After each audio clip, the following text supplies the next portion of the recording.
Hey internets, it's Jake from Mini Terrain Domain, and this is episode 31 of All That Glitters, a Waterdeep Dragon Heist campaign happening, well, it's happening now. It's been a minute since we were here on Monday, but typically in this time slot at 8:30 p.m. Eastern on Monday nights, you can find us here for this game. You may notice that a glowing aura has replaced Dwight in the lower left-hand corner. He will become corporeal here in a little while and will join us. For now, he is just Stardust. It's a new feature of the Celestial Rogue. It's not. That's just I'm talking on my butt now. Although I don't know. For all I know, there could be something like that in the new UA that just released today.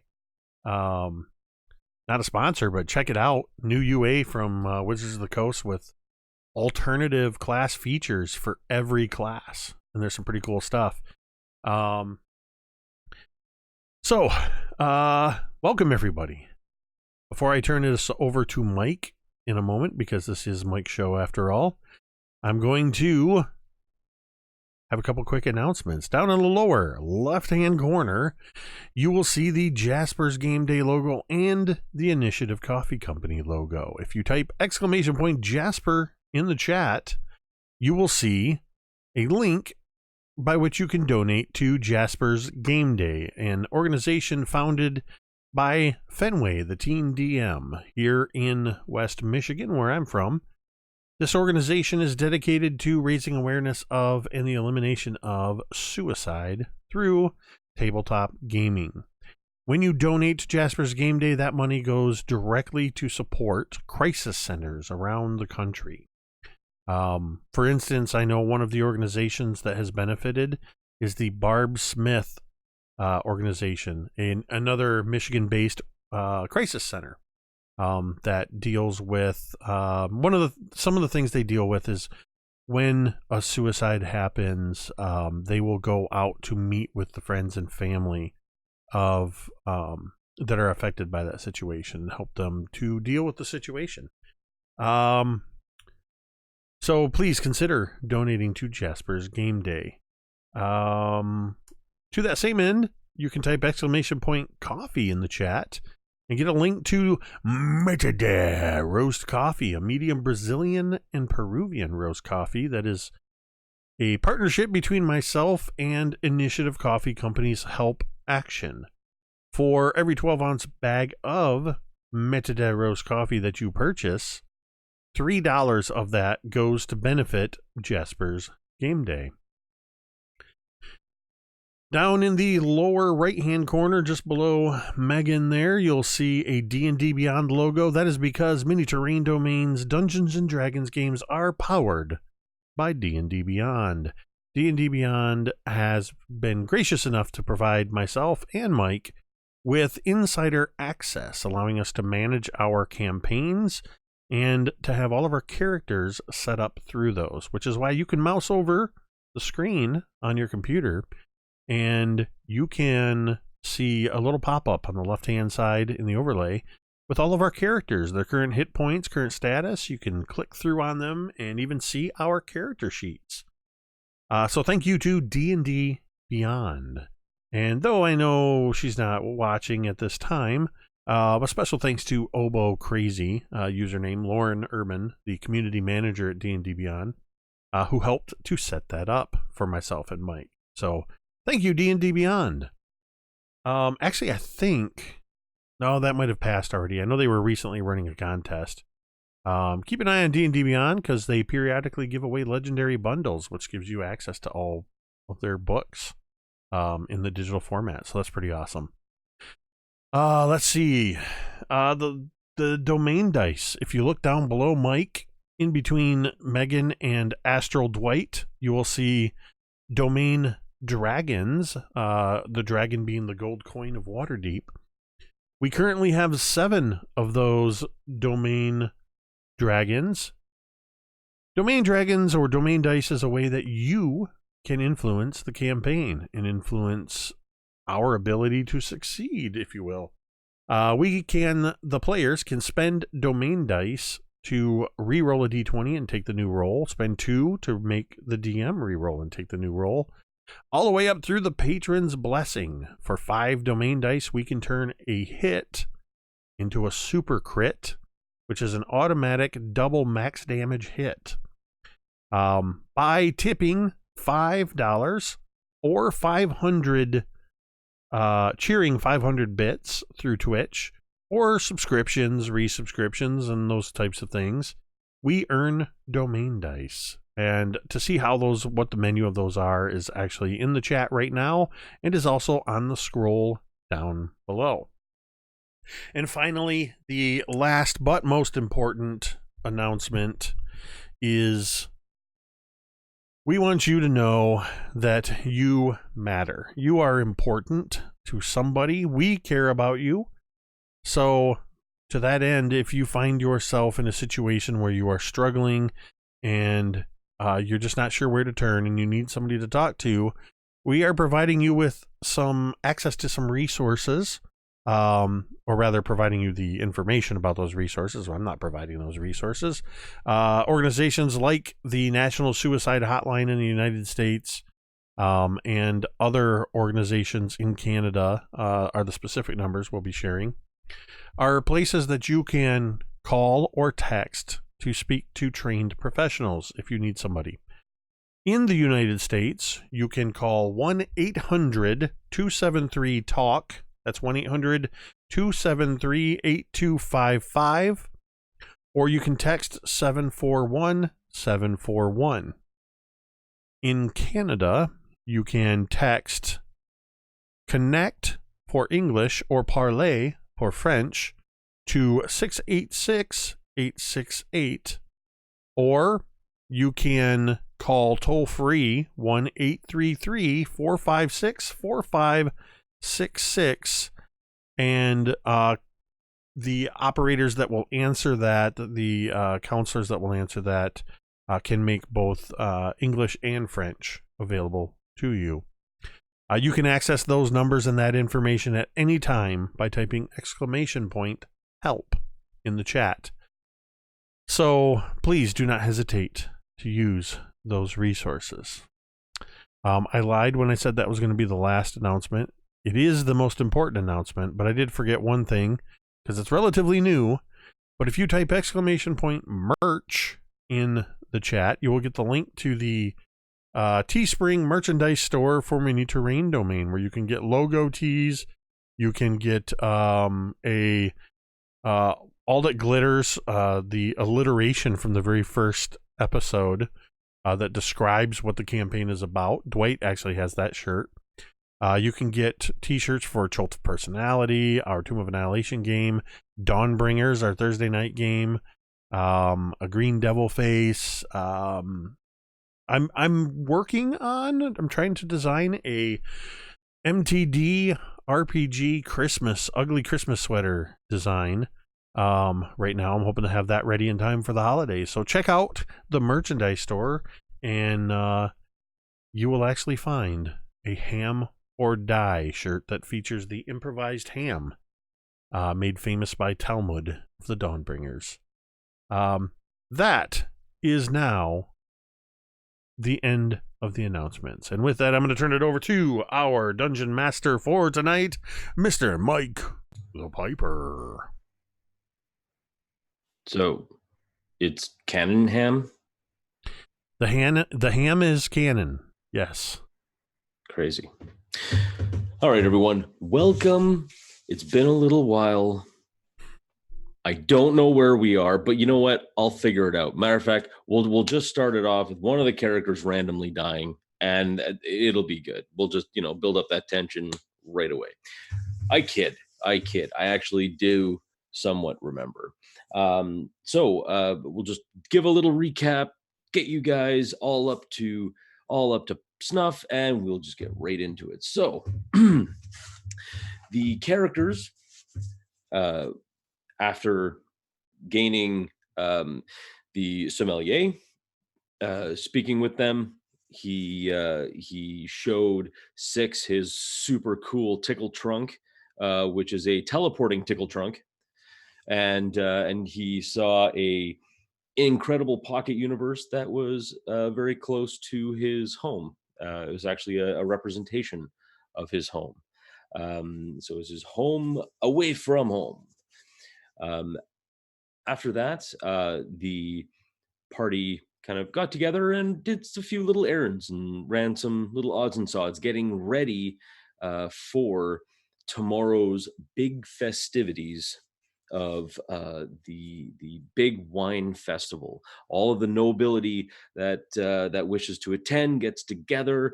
They each put some money into kind of like a big pot, and whoever wins it wins the big prize. And of course, a sommelier, a neutral party, is the judge of said event. So the the uh, the people, or at least our players, their tavern is the one that is going to be hosting this big event. So they were asked to kindly look after the sommelier, who, as it turns out, needed only a broom closet because he's pretty cool like that and is also very nice.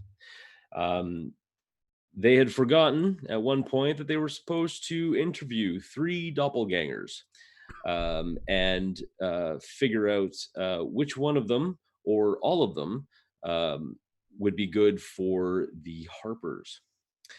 And of course, when we ended the session, the bartender had come up and had asked the 4 of them to come downstairs so they can interview these 3 individuals and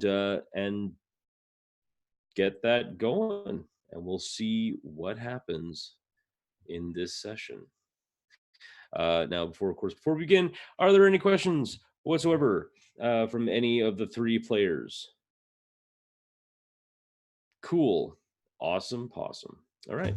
So as you head downstairs and as you walk into the tavern seems absolutely just filled with people, as per usual, because of the time and the money, the investment that you've put into the tavern. It is clearly showing off in droves. There seems to be a lot of individuals currently drinking in the establishment. There's you see a few kind of wealthier merchant types kind of sitting in a corner, and they seem to be kind of talking to each other very animatedly, talking with their hands because it's something I like to do.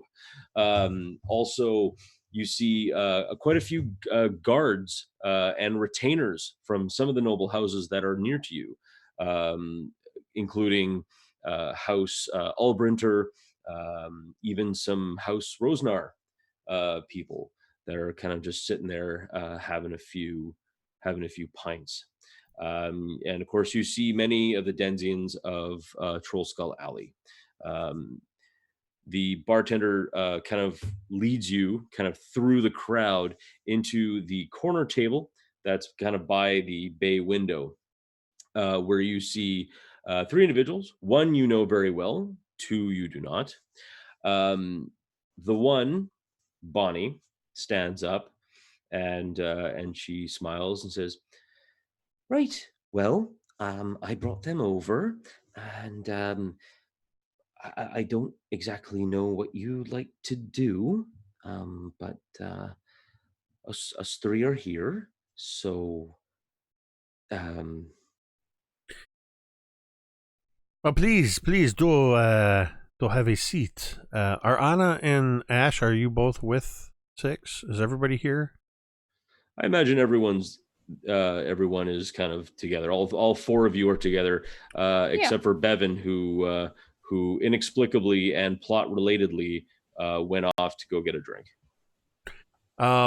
Ash, you were with me when I first vetted them, weren't you? Or first met them?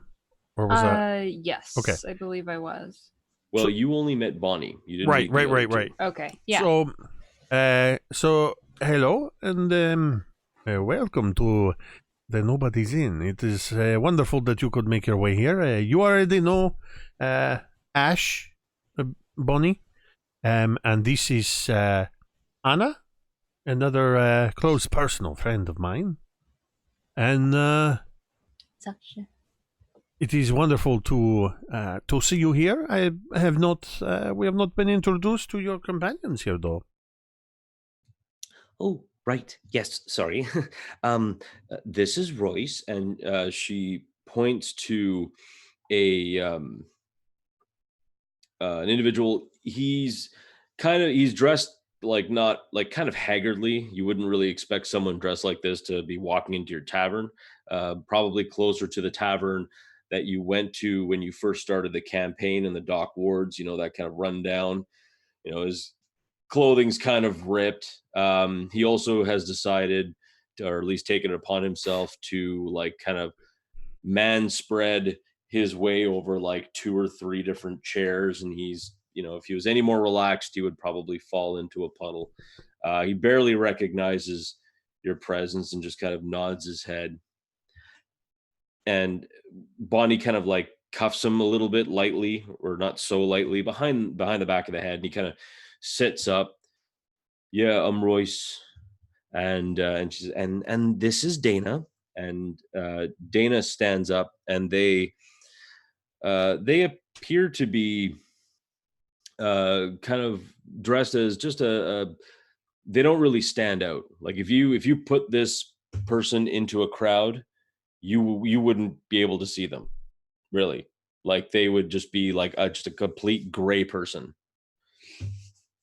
And they kind of like, their eyes are kind of lower, but they just kind of wave, and then they sit back down again. Well, for starters, can we get you anything to drink? Royce quickly pipes up, "You paying?" Well, of course. I have lost my accent. Let me try that again. And of course we are. This is, of course, our establishment. If I did not make this clear, we are the proprietors and owners of the Nobody's Inn. All right, I'll take a mug of your best wine then. Absolutely.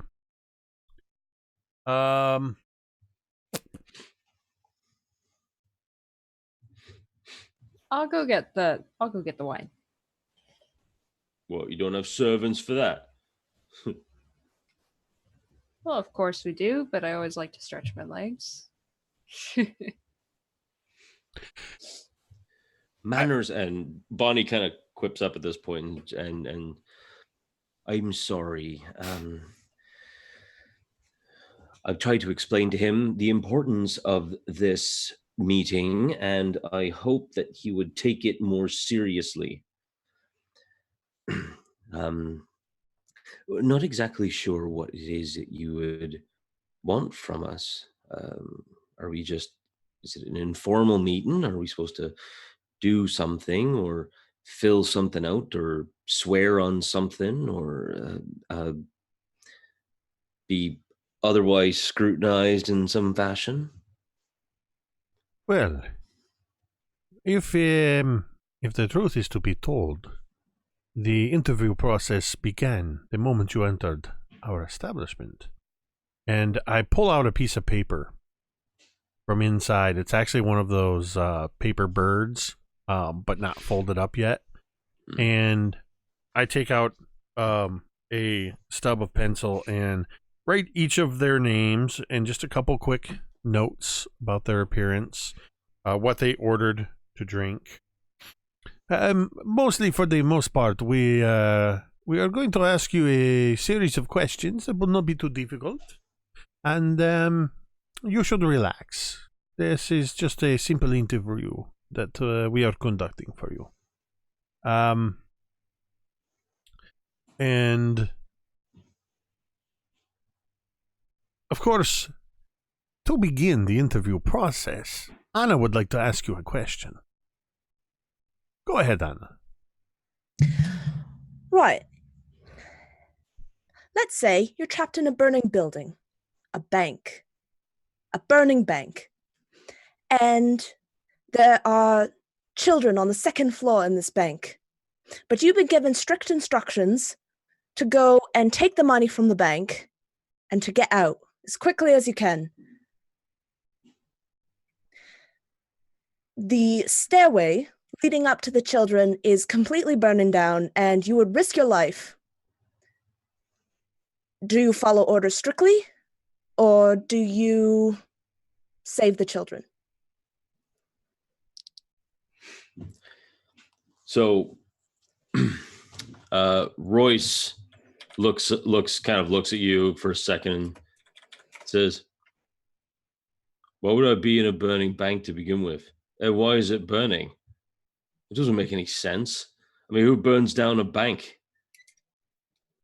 Arsonists, obviously. Right, but why would an arsonist burn down a bank? Distraction. Maybe the distraction got out of hand.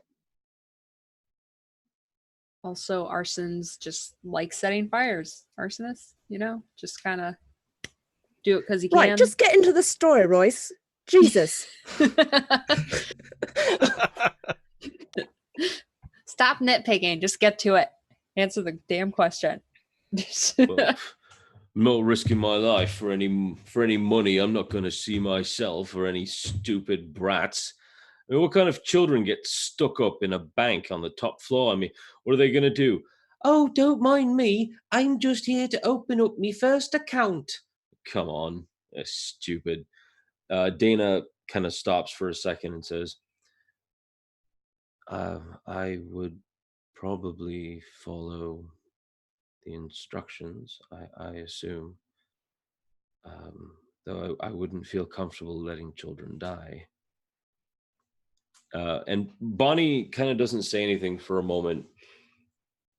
And then she's just kind of like, you could tell the gears are just turning. And she says, "Well, now, do I have any sort of equipment?"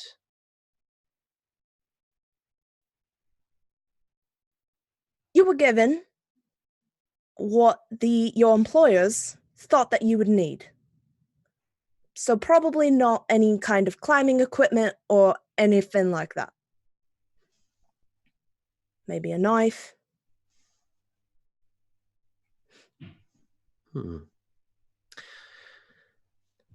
Well, I assume that I would have some sort of some picks, and I assume there would be some kind of some other things, but I'm aware that most banks are only 2 floors. I know.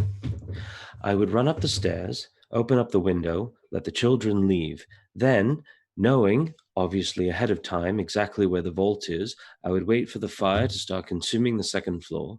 Then I would hop through, breaking into the vault from the top floor, and then steal the money and hopefully leave that way. I think Anna is trying her hardest to have a great poker face, but you can see that she was very impressed by this answer. She kind of just smugly sips her wine. I have written down next to Royce's name, though I make a flourish, like I'm moving my pencil around quite a bit and taking copious notes. I write brash and selfish. Next to Dana, I write calculating and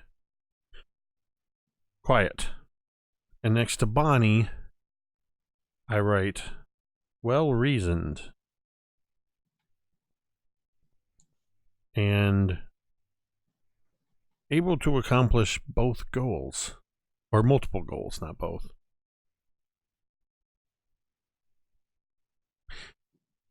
Excellent. Very well done. For the next question, I would like to know what you have for them, Asche.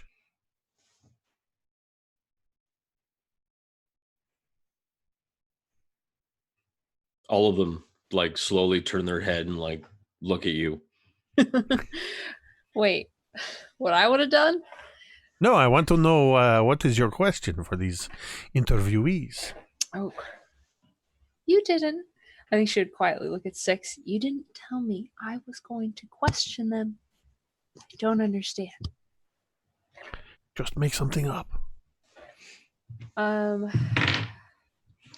Royce pipes up. You're free of making this up as you go along, aren't you? You don't have any kind of a plan. I assure you that this entire process is a carefully orchestrated and well-reasoned, thought-out process. That's cute. Make me a deception check.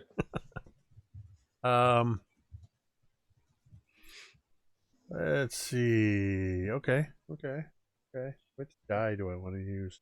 These all have been sucking. Oh yeah. Okay. 16. All right.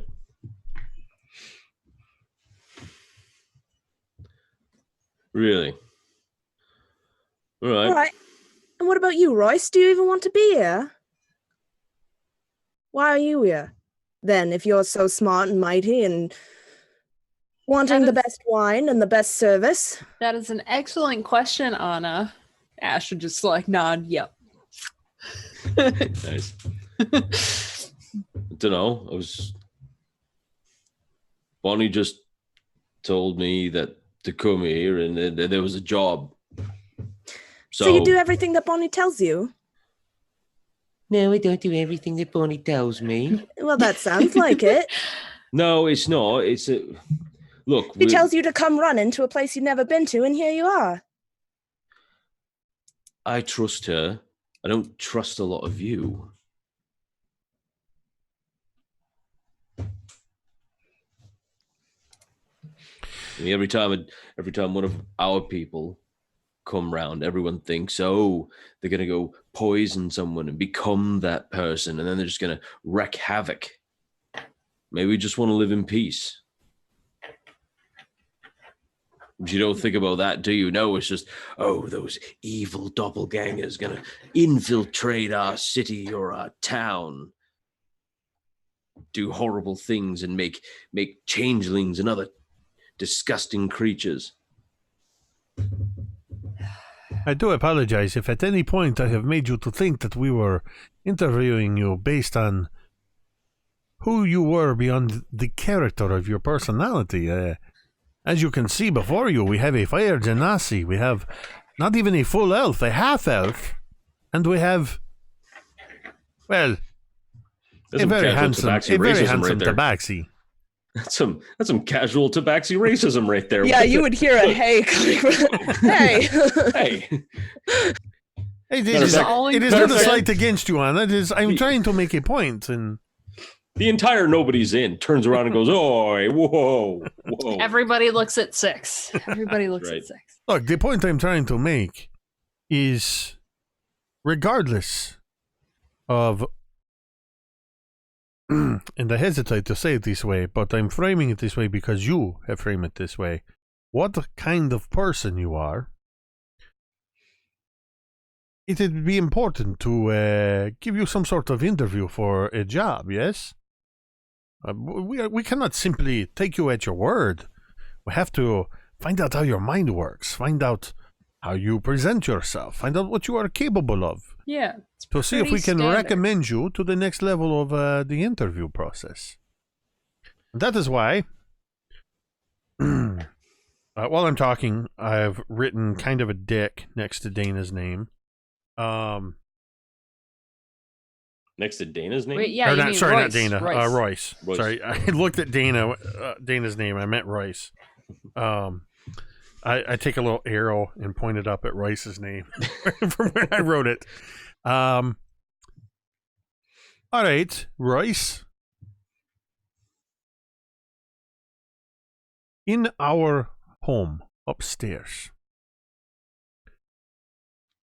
there are 3 bedrooms. Well, sorry, there are 4 bedrooms. In each of our bedroom, you will find that there is something very particular to each of our personalities. What would you find in each of our bedroom that would allow you to identify who it belongs to, knowing the information you have at hand? You have myself, Asche, Anna, and that fellow over there at the bar, who you have not yet met, but he is one of ours. And I actually point not at Bevyn, but I indicate one of the nobles. All right. Okay. So this is going to require some. Okay. He looks at you, Six. Actually, sorry. He looks at you, Asche, and he's like, I don't know, some sort of fire thing, maybe. I mean, I don't really know you people too well. Then he looks at you, Anna. I don't know. You could be like a wizard or something. I don't know. And then looking at you, Six, he's like, you though, you probably have a bloody mirror in your room. Probably got 7 mirrors in your room. You can sit there and look at your favorite person and speak with them all the time. You must be a bard or something. And what about him? The tall fellow with the blue robes. He doesn't live here. Wouldn't be caught dead in a place like this. Well, wouldn't be caught dead living in a place like this. I mean, you look at him, you see his nice clothes. He lives in a manse, maybe even a villa. But he's not an actual noble. I mean, he's a higher up lackey, a retainer or something.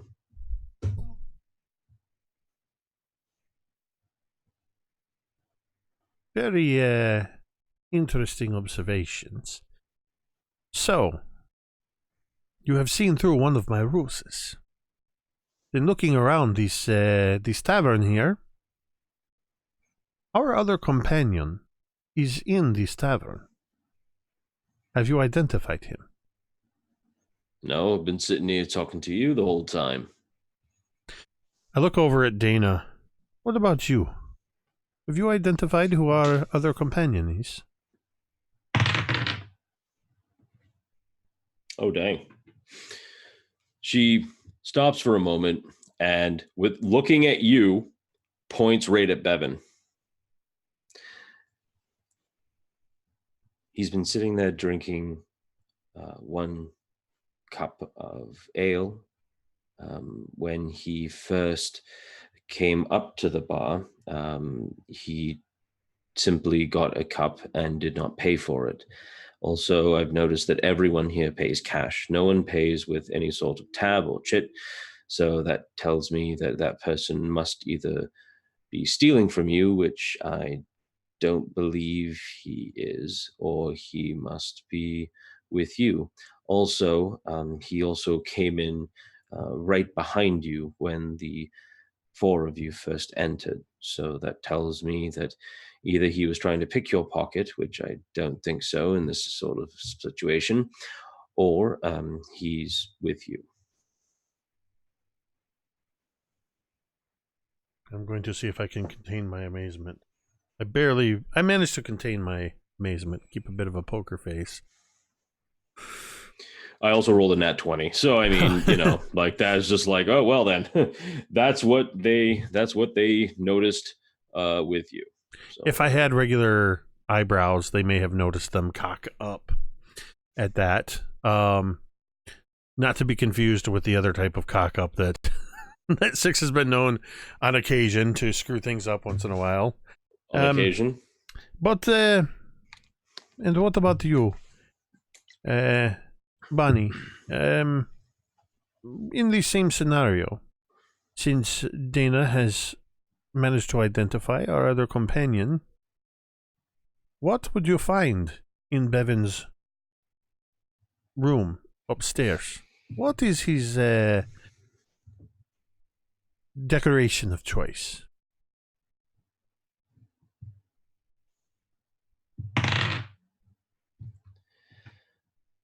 Well, I would imagine that your friend would probably like a more Spartan design. He probably doesn't spend too much time inside of his room, to be perfectly honest.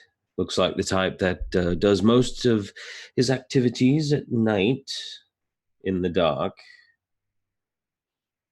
Not that I'm one to point out the wrongness of that, but he definitely seems the type that only uses a bedroom for its intended purpose, not to adorn or decorate.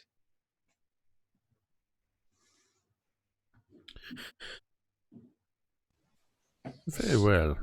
One final question that I have for you for the moment, and I'm going to attempt a little bit of sleight of hand here.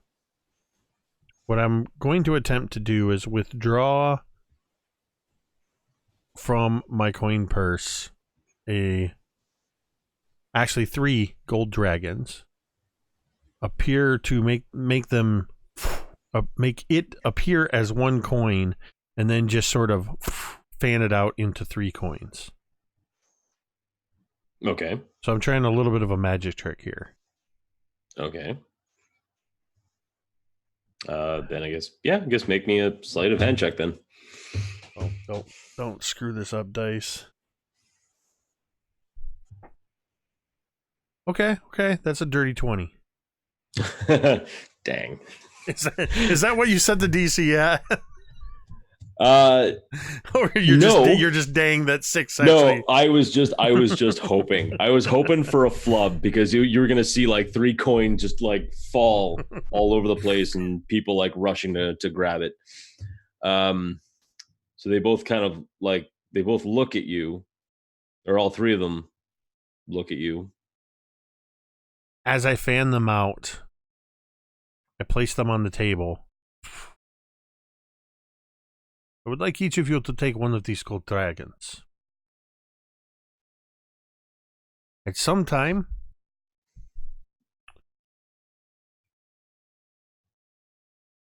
you may not know when it will be. I'm going to ask you to produce this very same gold dragon. You keep it on your person at all times. Is this something that you are able to do? All 3 of them say yes.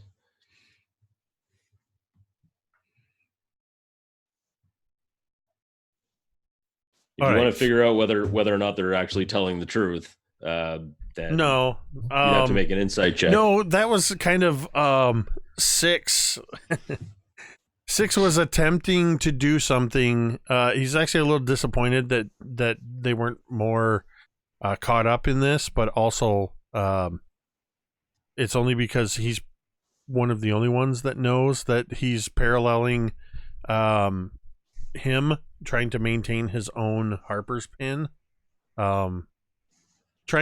He's just doing a very poor job of coming up with suitable questions. Okay. I will need a moment to confer with my companions. Please, stay here.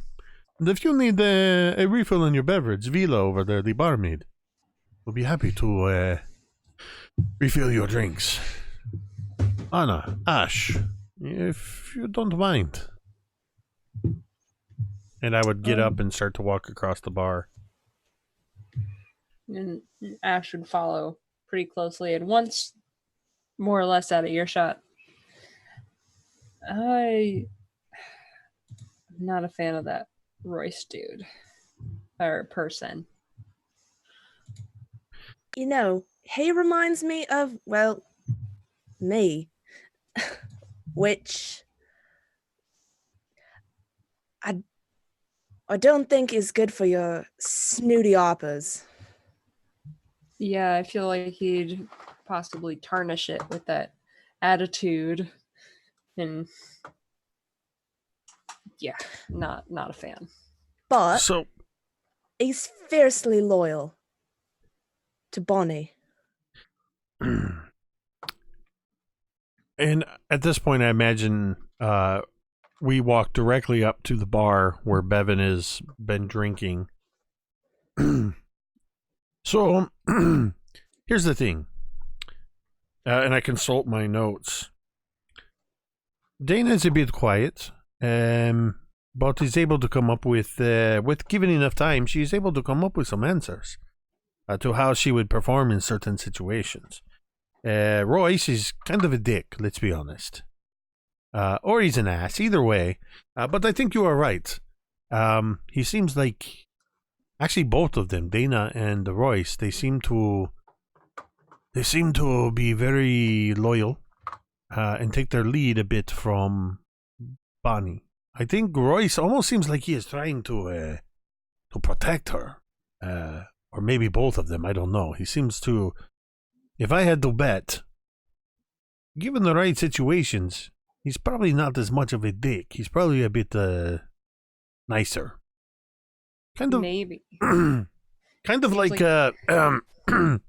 somebody I once knew, and my eyes flit briefly across Anna, and I think better of actually saying those words aloud. So, Bevyn, it was very smart of you to stay here at the bar while we interviewed them, so that we could save you for the end of the interview process.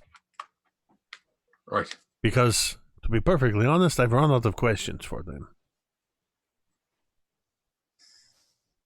So you see them over there in the corner, the three of them.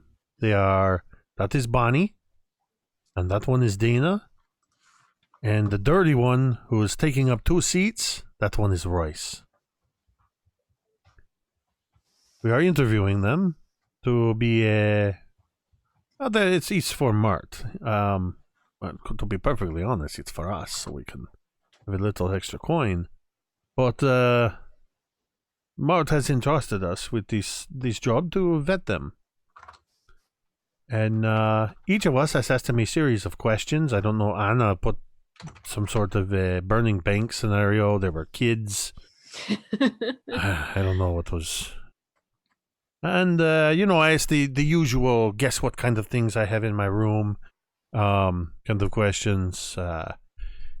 Dana did a really good job of identifying you for who you were. So if you have any particular interview questions, that you think would be a good thing to find out if somebody is worthy of being hired by the organization, well... So wait, 6. I was just thinking about it. Could you refresh me on what the Harpers exactly are? They are an organization for good. Just for good. Well, yes. Okay. The Harpers are particular about. They have their particulars about tyranny and making sure the right people are in the right places. As far as the government is concerned, or people in power, positions of power. I mean, they did. I mean, look, I wear a Harper's pin, and so that should tell you something about the organization, how important it is. I thought it was related to, being a bard, your craft. But I just wanted to interject and say that Royce character with that cynicism and that feeling like everybody's kind of against him as a doppelganger. I mean, that's going to affect his work, whatever he does. I don't know. I'm against Royce. I think you have a very fair point, Ash. As far as it is considered him being all by himself, not everybody can have multifacets of personality like yours truly. But The three of them together, they form like three sides of a triangle, I think is the shape. Yes. Yes, I do agree that if he has the proper leadership like Bonnie, and I think Ash should kind of motion at them at that, then it would do better. If he was alone, definite no. I wonder what would happen. That actually is a good point. I wonder what would happen if we interviewed them alone, by themselves, without the three all together. I'm not super sold on Dana. They are, I don't know. You never trust the very quiet type. They can either be brilliant or they'll stab you in the back at the first chance they get. Well, the three of you have talked to them all as a group. Maybe I'll talk to them one at a time then. Yeah, why not? They haven't gotten to talk to you yet. I'd say that's fair. Sounds great. The other thing, I would invite him to this shindig that's going on. See how they act around others. Maybe even ask one of them to help me guard the safe. You want to ask somebody we've only just met to help guard the super valuable safe? I could take him. If it's only one. Right, well, why don't I Give go him- talk to him? Let's see what I can find. Yes. Right. So You go. I'll head over. I'll find I'll find an empty table. And I'll take my cloak off and I'll lay it down. I'll lay it across one of the chairs. Then I'll head over. I'd like to introduce myself. My name's Bevyn. You've met my cohorts there, and I'd like to take a moment to speak with you as well. But I'd like to do it one at a time. So could I get you one at a time to come join me at my table over here?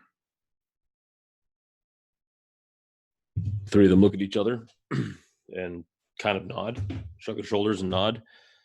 Bonnie pipes up. Which one would you like to talk to first? Well, you're the one that said something, so why don't we start there, lass? Oh, all right then. Two of you just wait here and don't get into trouble. And she's saying that she's staring just at Royce. So I'll head over to my spot, sit down. I'm going to keep an eye or ear on Dana and Royce while Bevyn is over doing his thing. I just want to observe them, see how they're behaving when they're separated. Right. So if she sits down, I just gesture for her to sit as she gets to the table. Thank you for joining me. Is Bonnie, is it? Yes. Huh? Well, it's a pleasure to meet you. I just have one. Well, I'm going to ask one thing of you, and then I have one question for you. So if you could just maybe tell me what it is that brings you here. What is it that has you interested? What do you mean? I was told by someone that I was going to meet up with some folks, the four of you, and then we were going to have an interview for joining of the group. And it's just saying it very, very quiet, like trying very hard to be kind of quiet. And I was told that due to my special abilities and my compatriot's special abilities, it might be a good idea to have them within this organization. So I got them together, and we just wanted to sit down for this interview. I didn't really tell them about it, but Okay, then. So here's my question for you. You mentioned your special abilities. So let's say you're in a room full of people maybe a room like this in, and there's various folk. There's lords and there's ladies and there's gentry and there's just folks milling about, various classes. And you see finery on the lords and ladies, and maybe somebody that's not so well off is trying to dress above their station, and they've got some pretty pretties on them as well. How would you go about picking out the one that's the best target and relieve them of their valuables? Theft? I mean, I'm not really. Well, the organization we came into is not about thievery. We're not joining a thieves guild. It's the Harpers, and because we want to join them, they were doing some good for Waterdeep, and that's what we wanted to do. Some good, show that we're not monsters like everyone says we are. Uh-huh. Okay then. Well, so if my answer is that I don't wish to rob anyone, if it was something mission related or something that had to be done, and it was a bad person, then certainly that is what it is. And to answer your question, everyone who has or has not money walks a certain way. Those who have money or who have grown up with money all their lives walk a certain way. There are individuals who want to have money and they walk with a bit more forcefulness, a bit more aggression. Those who are born wealthy and continue to be wealthy, they saunter like they're in no hurry. So I guess money buys you time. That's a right pretty answer there, Bonnie. Well, thank you. So, well, like I said, I just had the one question. I appreciate it. If you want to head back over there and just, why don't you just pick who goes next and send them on over? Sure. So Bonnie goes and sits down, and she just taps on Dana to go, and Dana comes over and they sit down, and they're just quiet. They're extremely quiet. They just sit there, blink, like almost not even blinking, but they're looking at you, expecting a question. So they both came over? No, just Dana. Just Dana. Okay. Yeah. So Dana, is it? Yes. Again, my name's Bevyn. It's a pleasure to meet you. I thank you for taking the time. But like I said, just have the two questions for you. Just start off. What is it that has you coming here? What's got you interested in talking to us tonight?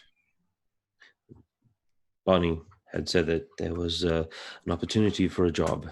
Apparently, it was a very good job and it was very prestigious. And I know no more than that. Okay, well, for this job, it's possible that you might find yourself out in a street or an alley, and you might be strolling by and notice that there's maybe let's say it's the manor of a local lord. It doesn't appear to be any guards around. How would you go about checking the place out, seeing how you might maybe lift something, get your way in, find yourself to some valuables? Well, I would probably keep to the shadows, possibly disguise myself as a drow so I may blend in. I would use that opportunity to move around, attempt to find any sorts of access or any sort of egress or ingress onto the estate. If there were guards, I would probably note how they looked, and then change my form to appear dressed as them, and then go into the opposite way, walk around, just assume their form, so no one would be none the wiser. And I don't know, I guess if I had to take something, I would take it that way. All right. Well, I mean, I would prefer not to kill, but if I absolutely had to, then that would be a thing as well.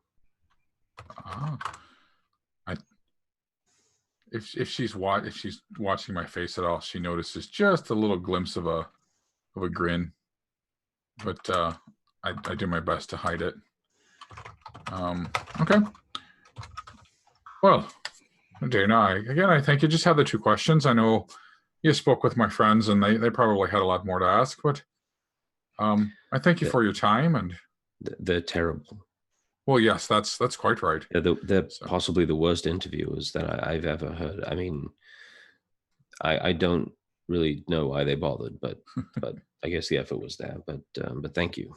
Well, and again, they stand up and they walk over, and they just put a hand on Royce's shoulder, and Royce is like heavily into like just trying to drink as fast as he can, and before like setting it down, he just kind of saunters over and just kind of flops himself down.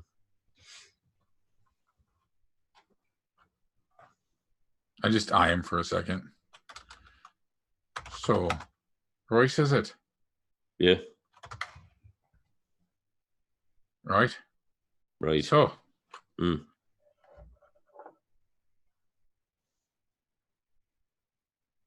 just pause for beat or two. So what brings you here to meet with me tonight? Dunno, free drink. Bonnie, and he kind of catches himself and realizes like he's just being dumb. Bonnie said there was a chance for a job. So I decided to listen to her because she's never led us astray yet. And yeah. So Bonnie's the ringleader for the three of you then? Come on. Ringleader sounds bad. I mean, she leads us. I mean, she's smart and she's funny and she's kind, I suppose. She does the thinking and you get your hands dirty. Is that it then? What? No, we all do jobs. We all do jobs. I mean, I usually work on the docks, or most of the time I just steal. Don't know. Dana, I don't know what Dana does. I don't ask them. So you're not opposed to a little theft then? Don't know. Theft, muggery, bit of killing, whatever it is. So you do much of the planning yourself, or you just whack what Bonnie tells you? What? No. Look, we all live near each other, but I go and do my own thing, and Dana goes and does their own thing, and Bonnie does her own thing. We're not a gang or anything. Just do our own thing. We meet up every so often. If one of us is hurting for money, we help each other out. Right. Well, that'll do then. Any questions you have for me? Why are you made such wankers? Oh, if I had the answer to that, well, I wouldn't be here. I'll tell you that much. Well, especially the tabaxi. Like, what is his problem?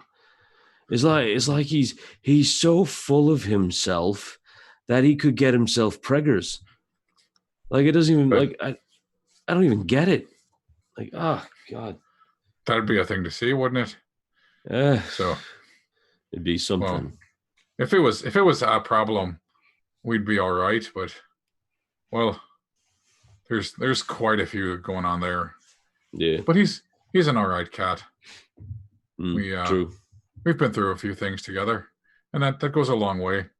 So, but yeah, I thank you for your time, and I thank you for putting up with him. And No worries. Besides, been I'm gonna be honest. I know for a fact I'm probably not getting like vetted or no one's gonna say yes to me, but I will say this: service here is pretty damn good. The wine's nice too. So if anything, I thank you for that. well, But my pleasure. I appreciate the kind words. The tosspot tabaxi, tell him later I'm keeping the dragon. And he gets up and he goes over to the table for just a moment, and he kind of like says something like really quietly to the other two. I don't know if Six, if you want to try and listen in. But yeah, I probably would. sure. Okay, make me a perception check for hearing, but make it a disadvantage because and if you have advantage, then it's going to be a straight roll. Let's see. I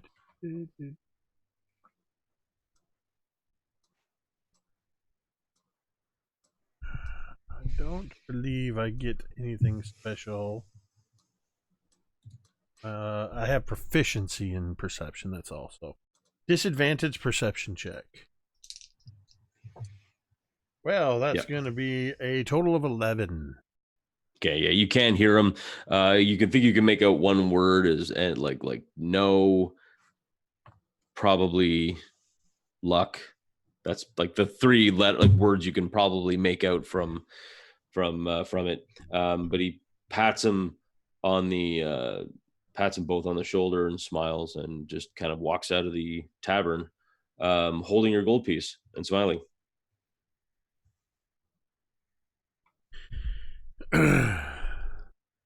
I would head over to Bevyn. So, on a scale of copper to platinum, how do you rate them? Them?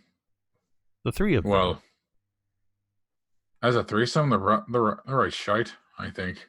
But they've each got their uses individually.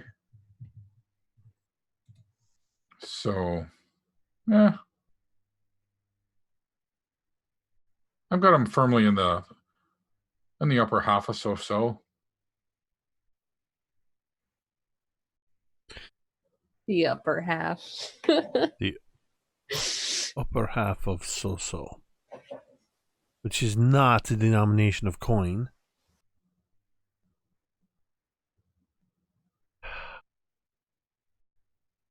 Anna, Asche, Yes. anything else to add to this? What did you think about Dana? She's kind of, they're kind of a. They're up in the air for me, to be honest. They were right cold. There's not much in the way of morals on that one, which could Maybe be good, not. could be bad. Yeah, I think if Dana, so long as there was a leader that she would look up to and respond to very easily, I don't think it's really a problem. I also do have like a. Bonnie.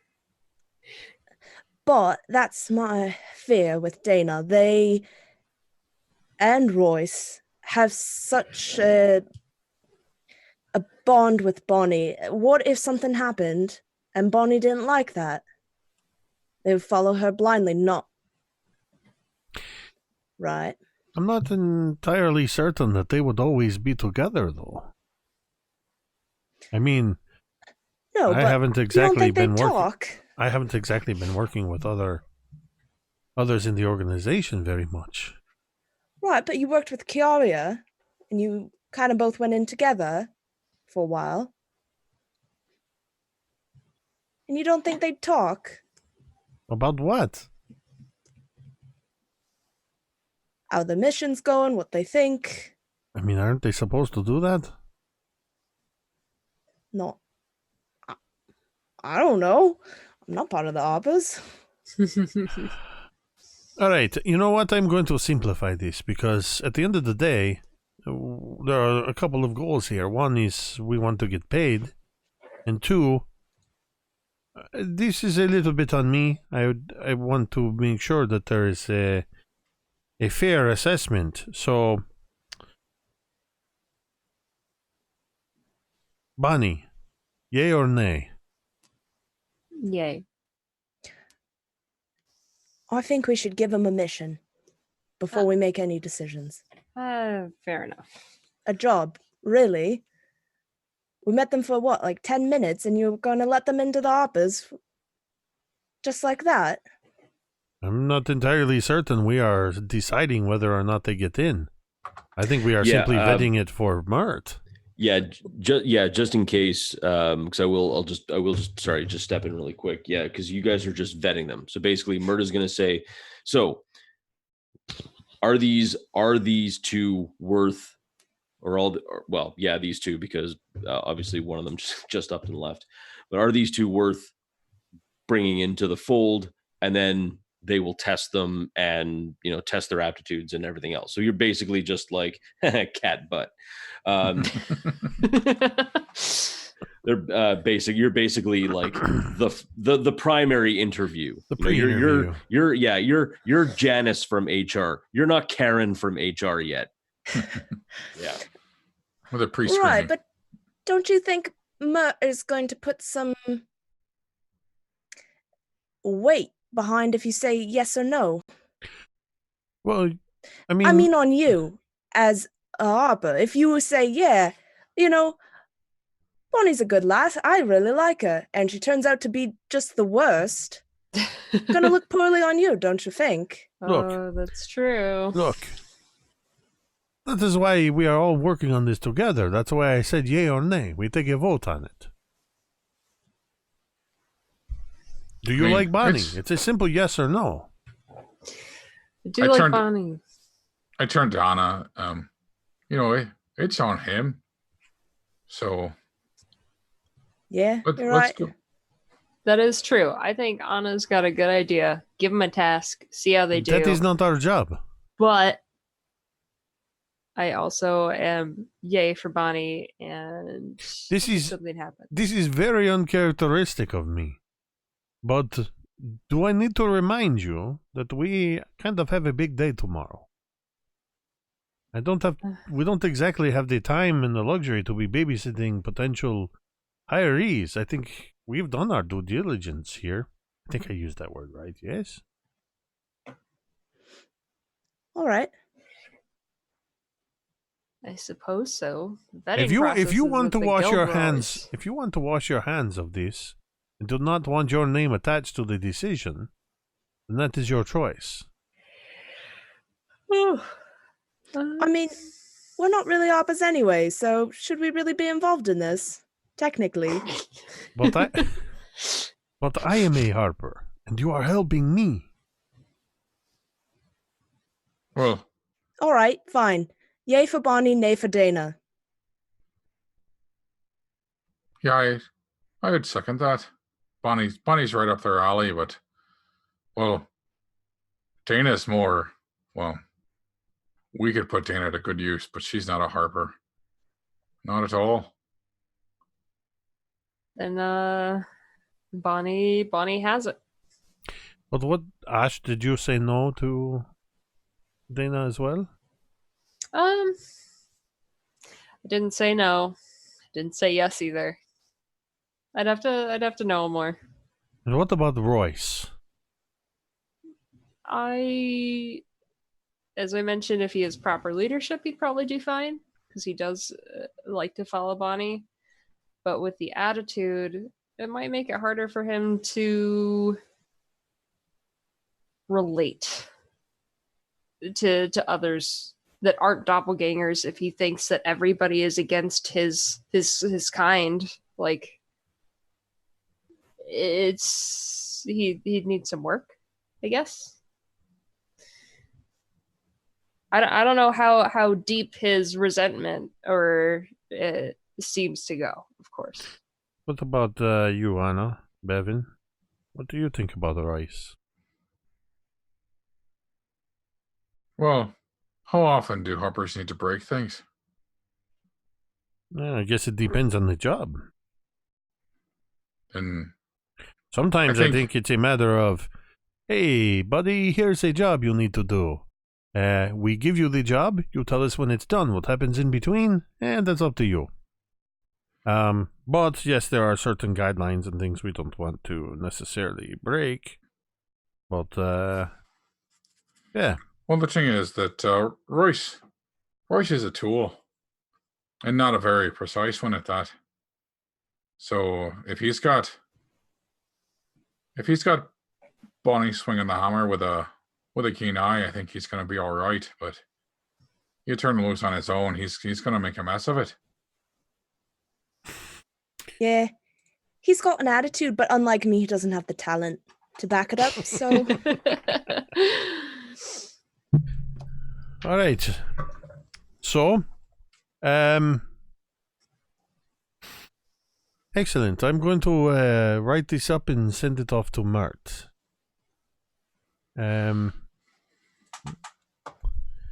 Thank you, all of you, for being a part of this.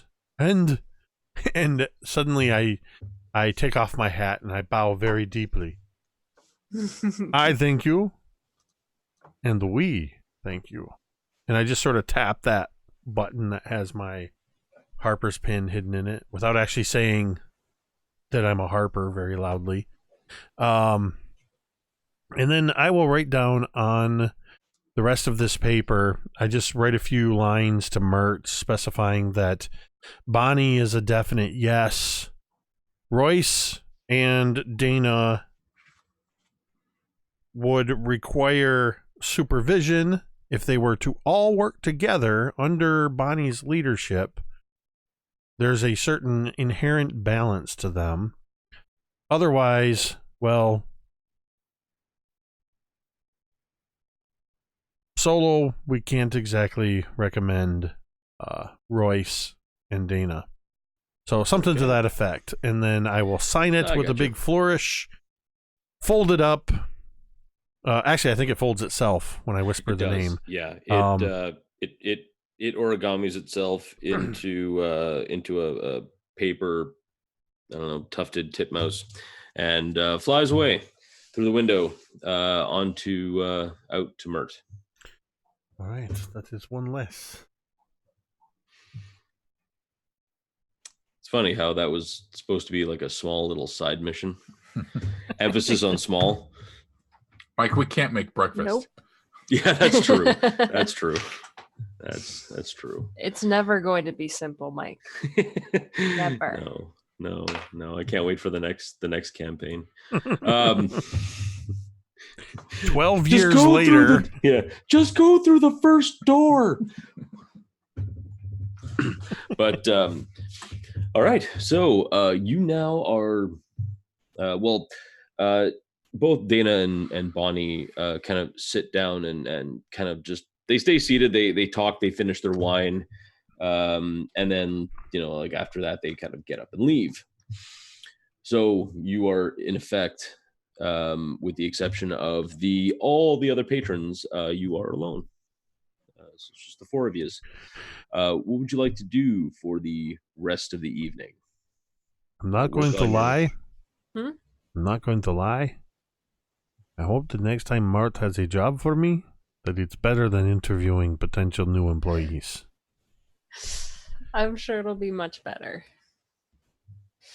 But maybe we should check on the Monsieur, whatever his name is. Was it Delacour? Jean-Claude de Leon. Jean.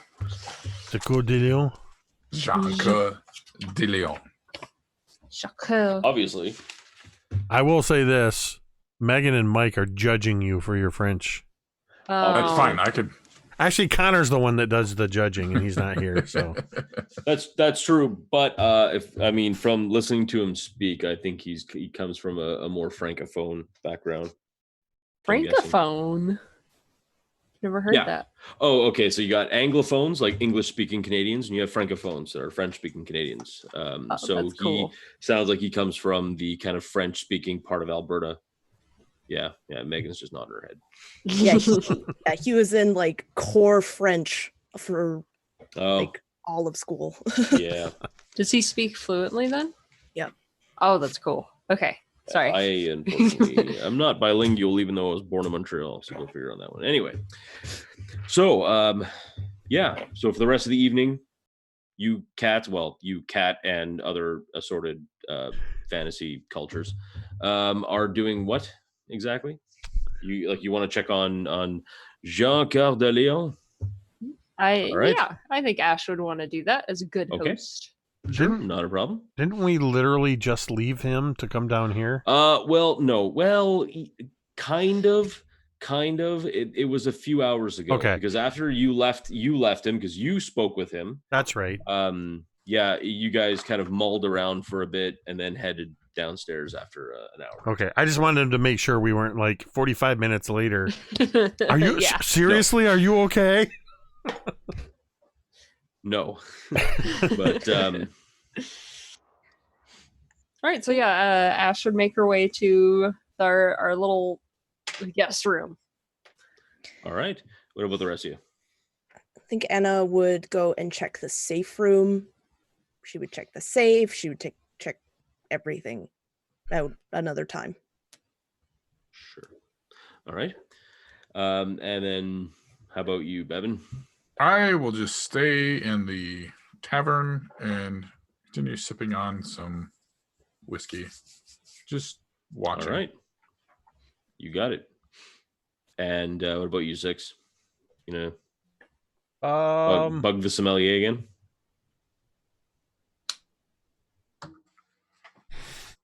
I mean, I would kind of gauge if Ashe wanted to go talk to him by herself, then It's up to you. Ashe definitely enjoys Six's company. So she's not opposed. yeah, I kind of feel like every time Bevyn and Anna go off on their own, it's Ashe and Six. So yeah, I'll tag along with Ashe. All right. You know, you guys could mix it up. It could be like, hey, you know what? I'm gonna sit beside Bevyn and people watch in my tavern, sipping my whiskey. Well, Yeah, go. you can have your fancy wine.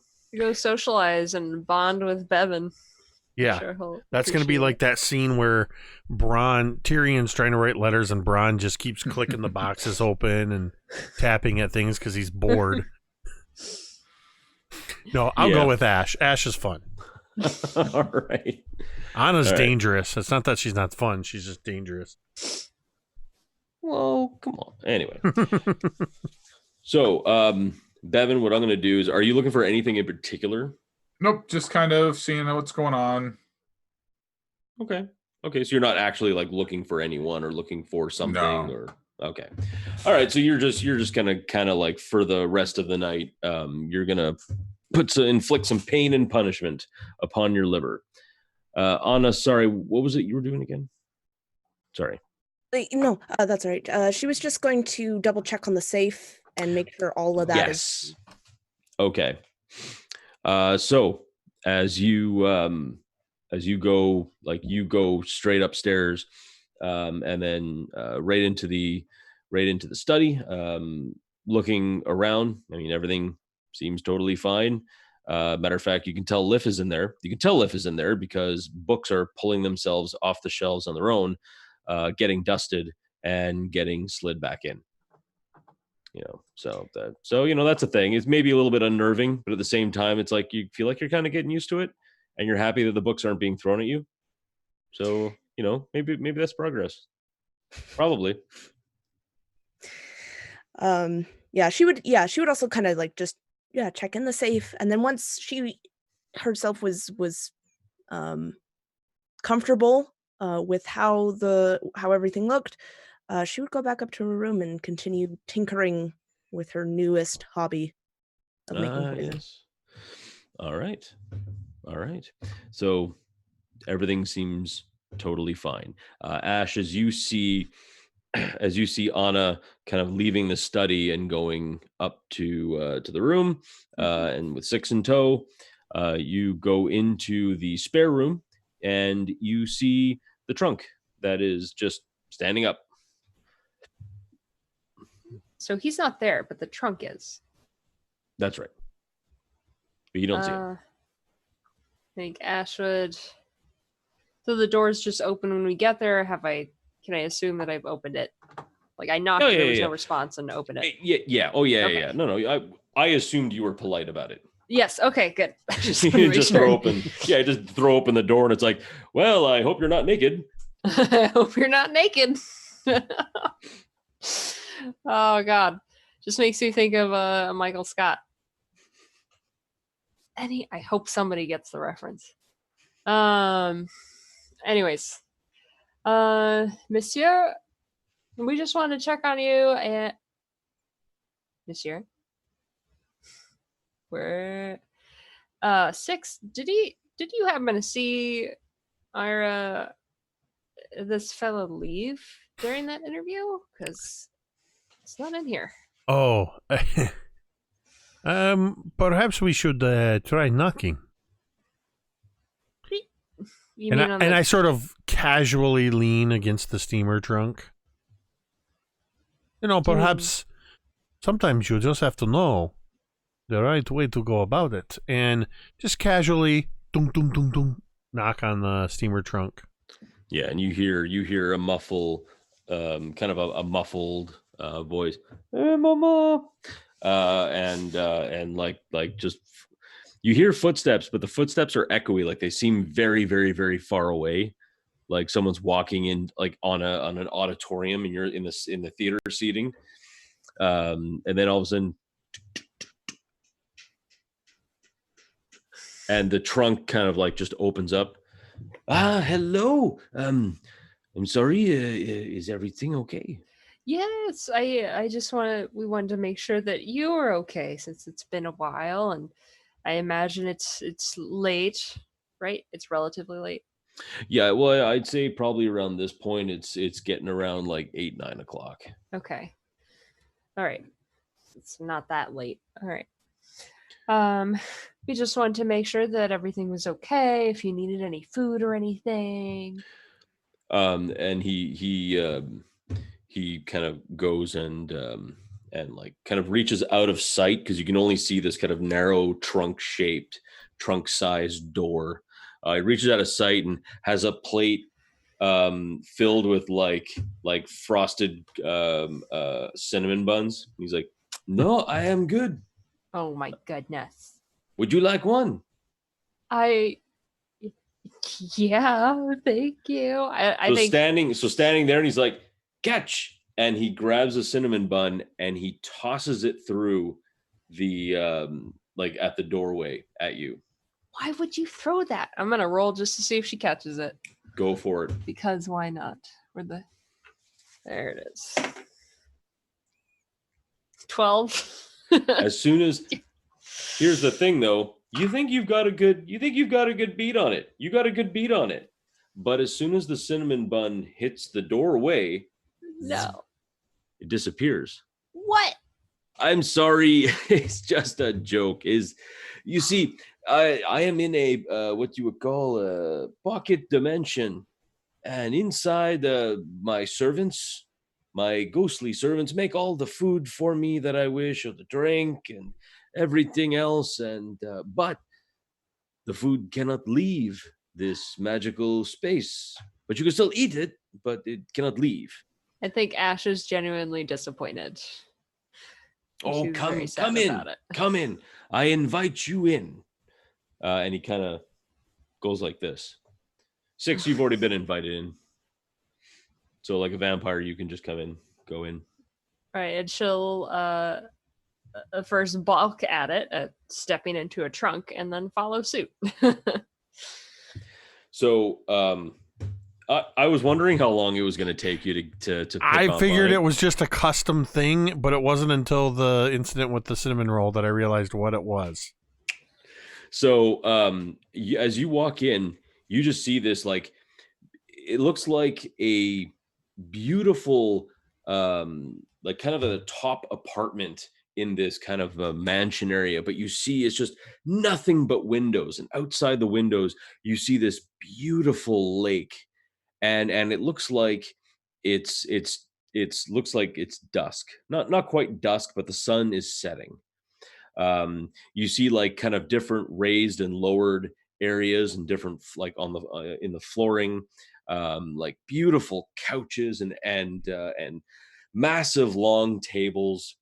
um, you see a few brooms kind of sweeping themselves around, keeping everything rather clean. You see like like just a huge bookshelf full of like tons and tons of books. um, it's just this like beautiful mansion. It's like and it kind of makes your place look really really small. And all this was like through a trunk. Welcome. Here, and he kind of hands you a cinnamon bun.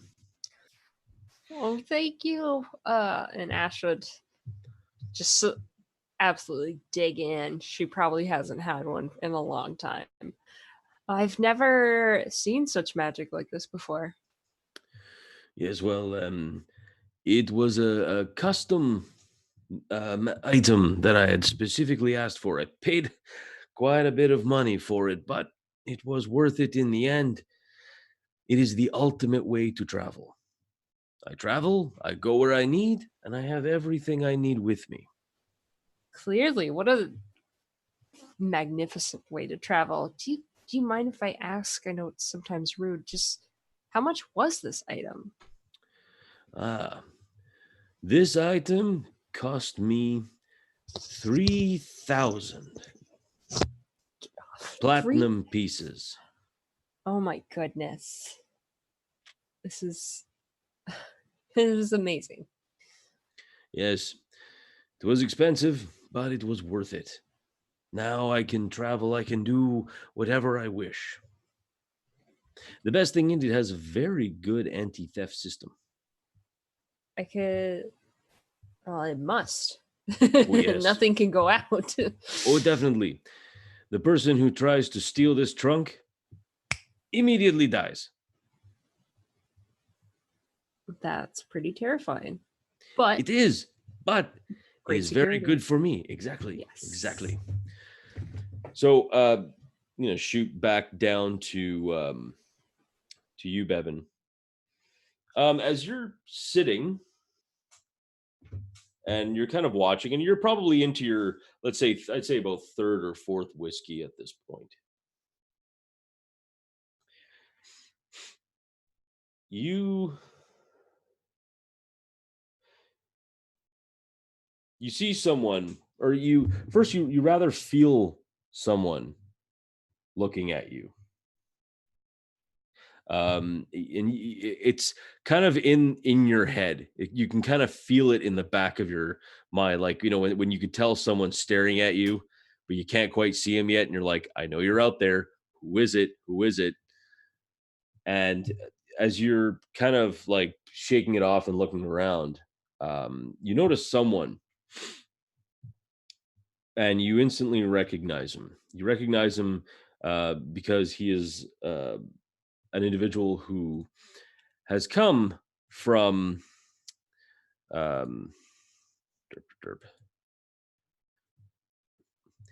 he's come from Baragost, and you've seen him before. You've met this guy before. He seems like you remember him being like a low level schmuck in some with some interested parties that were a part of your past. And for a moment he kind of stares slack-jawed, and he walks up to you and he says, "Don't I know you?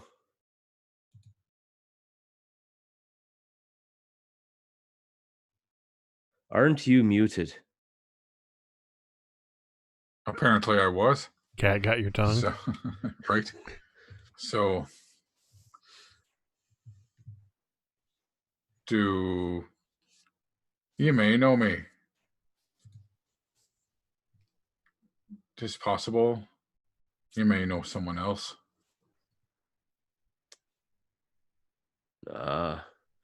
It's safe to say that I think I know yous pretty well.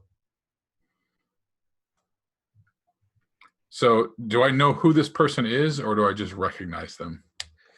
You recognize him. Tell you what, roll me a d20. 4. Yeah, you recognize the face, but hey, I mean, in Baragos, you met a lot of faces. Mm-hmm. Would you care to have a seat? I'll buy you a drink. I think I'd like that very much. So I'll wave to the bartender. Whatever you want on the house. I'll have what he's having. So, you think you know me? I do. I think I've seen your face as well. Got one of So- those faces, I suppose. So what can I do for you? You know, there are people looking for you. People that are here right now.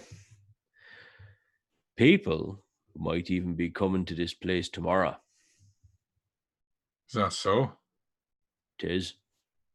It's interesting because the me they're looking for. Last I knew, he was gone. Well, clearly he's not. I mean, you're right here. I am. But until this night, I wasn't aware anyone knew that. Well, here's the thing. Both your brothers dead.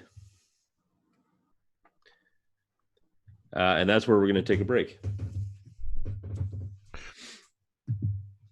Dun, dun, dun. I think it's dum dum dum. You know, dum dum dum. I don't know. I'm a bard. I can't sing. I don't know about no crazy music. Do I look like a music type character to you? All right. We're going to take a quick break, and we will be back in about 10 minutes-ish. See you on the other side. Hey, internets, it's Jake from Mini Terrain Domain, and this is The Intermission. Mini Terrain Domain, or MTD, is a channel dedicated to the love of and participation in the world of tabletop role-playing games. Whether we're designing encounters or miniature terrain, building worlds or dice towers, or just playing games, everything we do here is because we love this amazing hobby. That is why the mission statement of Mini Terrain Domain is simply imagine, build, play. If you like to watch live play or actual play D&D games, you can do so at twitch.tv/Mini Terrain Domain 3 days a week at 8:30 p.m. Eastern. On Sundays, you can join us for Cult of Personality, a long-running campaign set in the Tomb of Annihilation adventure setting. On Mondays, you can join us for All That Glitters, a Waterdeep Dragon Heist campaign guaranteed to be epic proportion. And every Thursday night, you can join us for Dawnbringers, the Forge of Fury. This is a series of mini campaigns going across the gamut of several well-known modules. Season 1, which is available on youtube.com/Mini Terrain Domain, took place in the Sunless Citadel. And Season 2 is currently taking place in the Forge of Fury. If you can't join us in the chat for our live shows, that's okay. You can usually catch the roleplay, or rather the replay, on YouTube just 2 days later. If you're a fan of what we do here and you'd like to support what we do, there are a variety of ways You can do this. First, simply follow the Twitch channel or hit the subscribe button on YouTube. Next, make sure you follow all of the participants of each game or show on their various social media platforms. To do this, if you're watching live with us on Twitch, you can simply type an exclamation point and that person's name into the Twitch chat, or on YouTube, you can look down below the information bar and all of their links can be found there. Finally, if you would like to provide monetary support, which flows right back into the production of the channel so we can continue making great content, you can join the growing list of patrons on Patreon. Additionally, you can also use Ko-Fi or Coffee to buy a coffee or two. I like coffee. But the absolute best way to support the channel is to follow and subscribe on Twitch and YouTube and join us in the chat. If you have an Amazon Prime account and you link it to your Twitch account, you can subscribe to one channel per month absolutely free. No matter what you decide to do, we are just happy to have you here. Thanks for watching and stay tuned for more great content in just a few moments. Remember, metadata!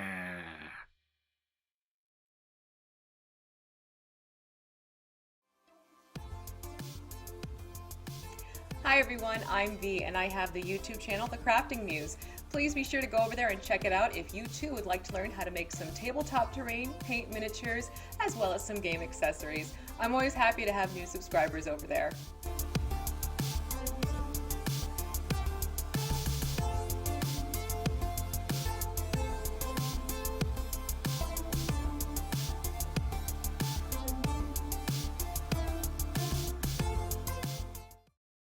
Learn the ways of the Game Master, the Dungeon Master, and delve into the minds of the players.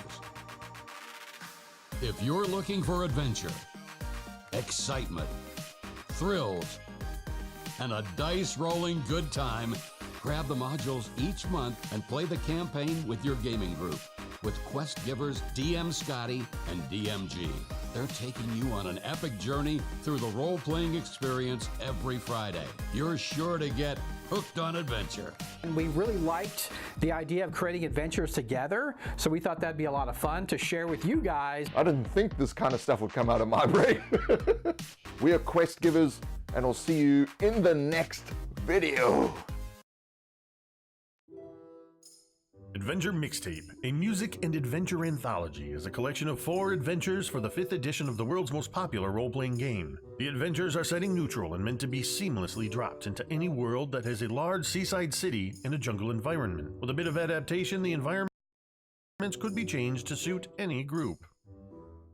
In Treaty of the Tiger King by Kelsey Dion of the Arcane Library, a distant king arrives at the city to negotiate the peaceful end of a war, but the Mercenary Guild has other insidious plans for him. Will the players be able to thwart assassination attempts against King Rami and help him negotiate circles of social intrigue in order to finally end the war?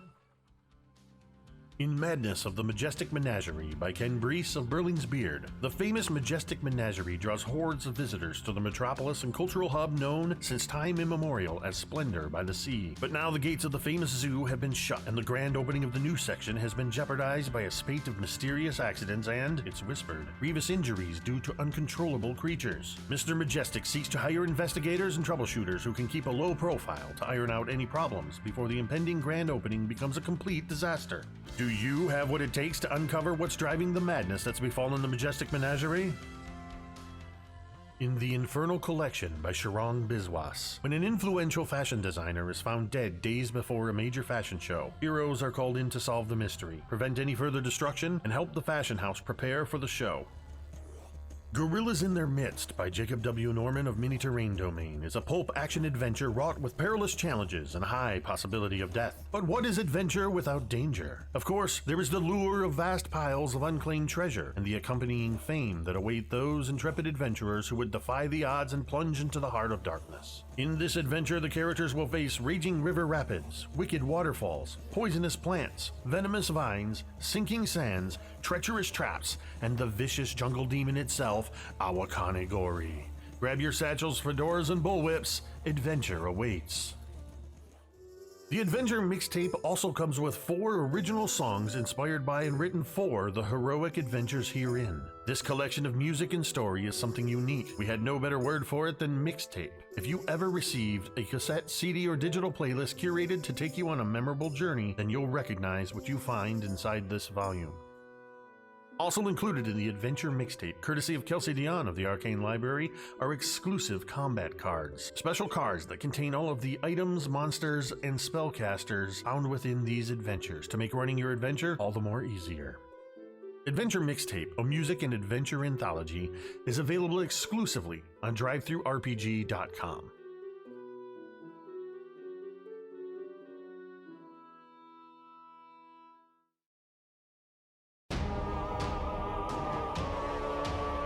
Cryforth, once home to the most wondrous kingdom the world had ever known, blasted to nothing in just a fortnight.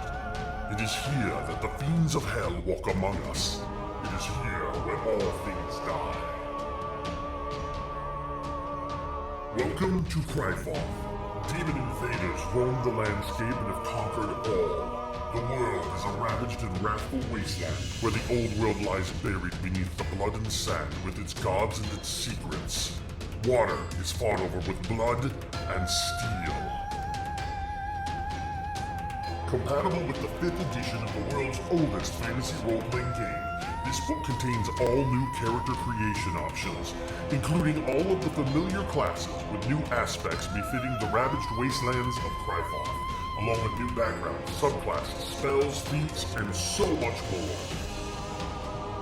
New races will allow you to play as the cursed Asche Elves, the Forsaken Humans, the Primordial Incarnate, the Proud Orcs, the Reptilian Suri, or the Infernal-Blooded Tieflings. New game mechanics such as blood, grit, and effort give your games an intense focus on lethality and survival. Numerous roll tables full of ideas to help bring your games to life.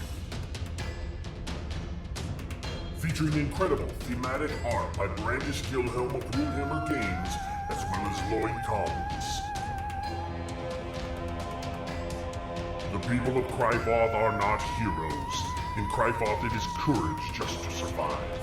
Will you rise to face the tide of demons, or will you succumb to the hostile elements? Available now on drivethrurpg.com.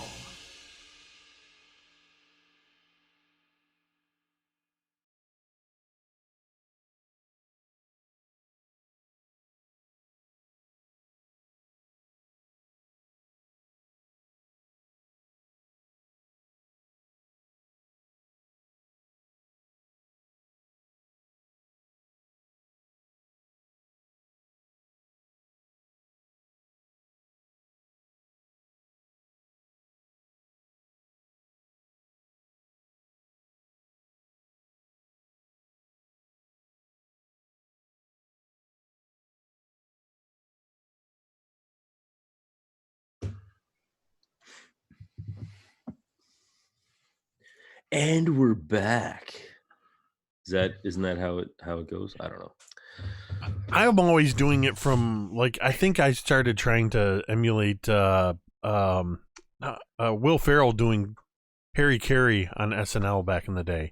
And we're back. Wow, wow. I realized that one day that's what I was doing when I've been doing that. And we're back. You had to dig deep in the annals of history for that one. I'm not going to touch that one even with rubber gloves on. I know, right? So, Bevyn, this individual says,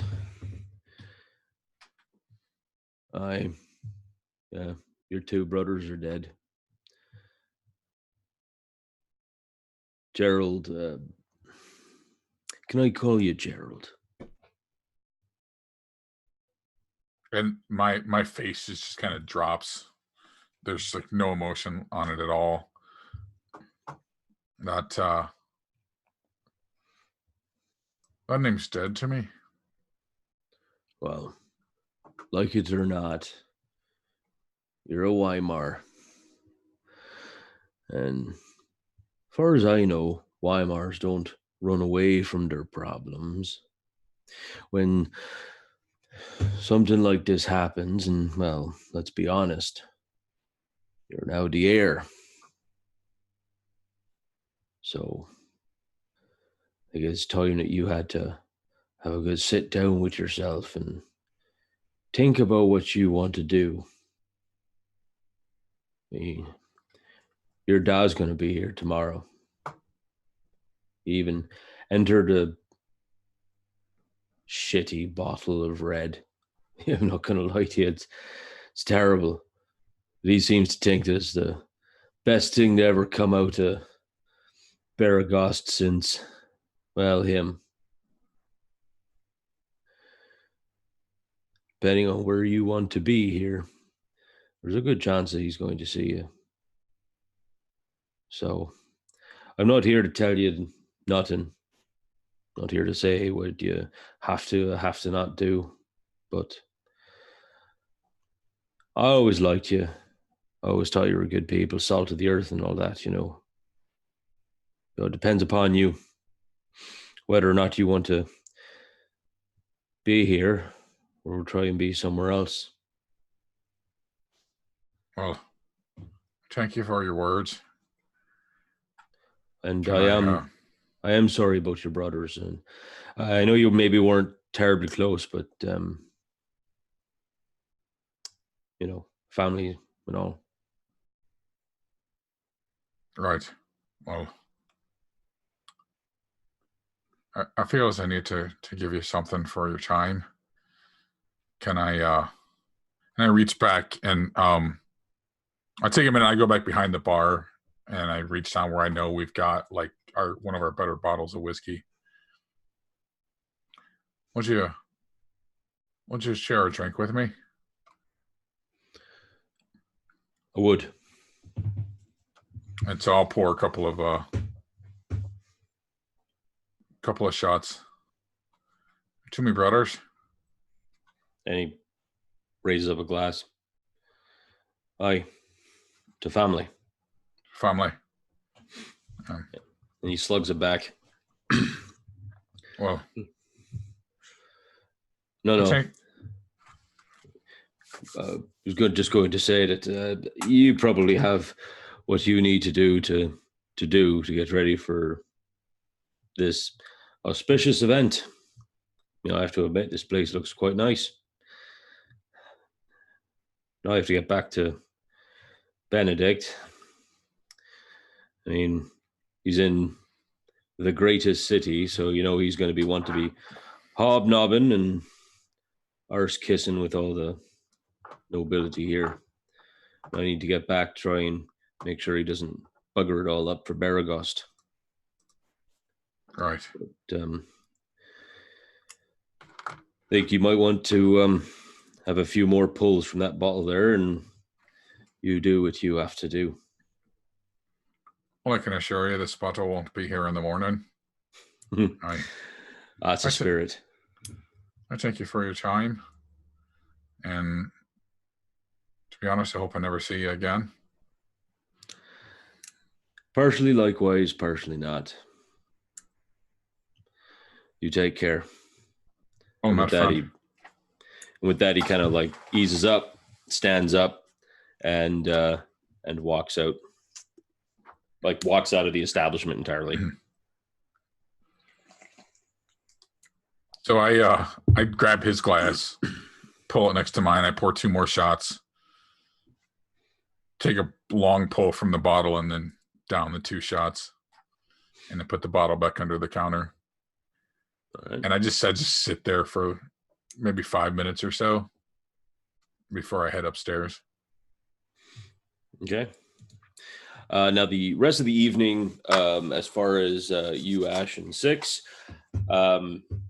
is generally spent swapping stories with Jean as he tells you all about his time in the south with the beautiful lake, while I struggle and say words to kind of, you know, I can quickly check my notes in Cormier.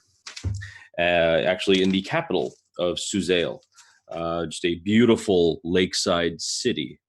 You talk about everything, even up to the sewer system, where normally waste would get thrown into the river or thrown into a river or the lake. They magically spirit away into a very large pocket dimension. They have no idea where it goes, but they're okay with that because it's not in the city. So the city is just this beautifully clean place all the time, and they're just talking about, just talks about how wonderful it is and how rich in culture. There's a theater on every corner, and all theaters are essentially free because it is art, and art should never cost money. So it's a very highly cultural place that Suzail is. He could also be talking out of his ass. I mean, you have no idea. I'm sure neither of you have ever been to as far south as Cormier, but it does sound like a really nice place.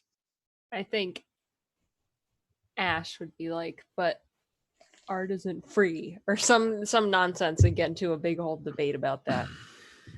But yeah, otherwise super cool. Yeah. And so he bids you both a good evening. You hear him mumble something kind of under his breath, and you feel a little different as you exit it. You feel like you're exiting this place for the last time. That if you tried to come back in, you probably wouldn't be able to. And I think you could both tell that it's nothing personal. He just doesn't know you too well enough to, say, yeah, you can come in anytime, even when I'm sleeping. Just for his own safety. Exactly. Yeah. As we leave, I just look at Asche and I look back at the trunk. One of these days, I'm going to know how to do that kind of magic. I think that would be a great way to travel. Go stick my trunk on your caravan and you're just going to hang out there for the week that passes. It would be an amazing way to travel. Yeah, that'd be pretty dope. We got science. Yes. Has to get on that. Unless the trunk got stolen and then you end up completely somewhere else in some robber's hideout. Make sure you got good guards on that trunk. That's a good point too. All right. So you two are going off to bed, I assume. I know Anna, you're probably staying up for quite a while. Are you gonna get some sleep, or are you just gonna be trying things and into the night?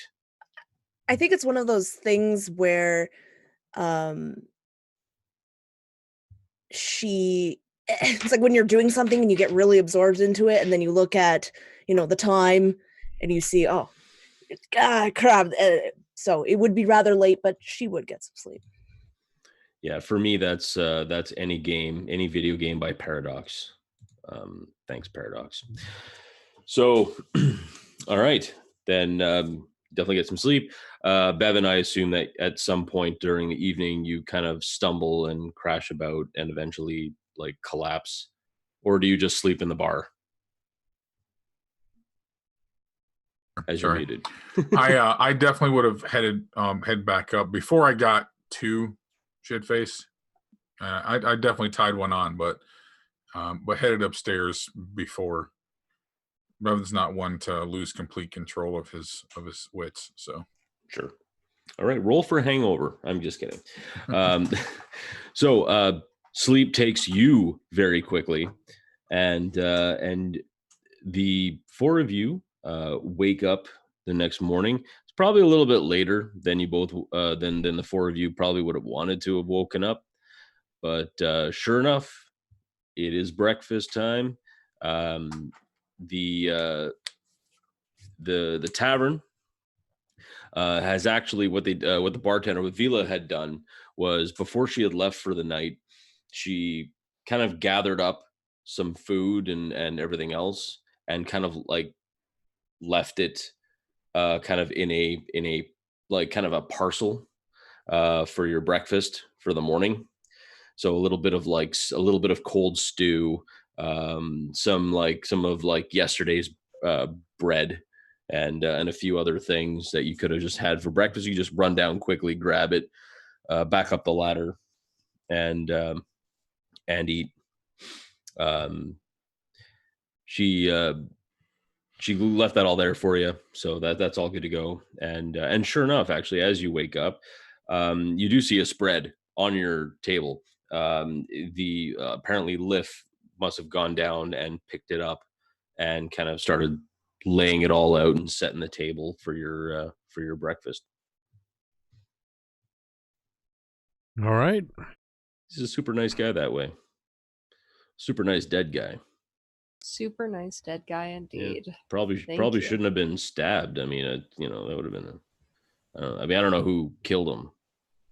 Must have been a jerk. Real jerk. All right. So 4 of you kind of all wake up kind of around the same time, strangely enough.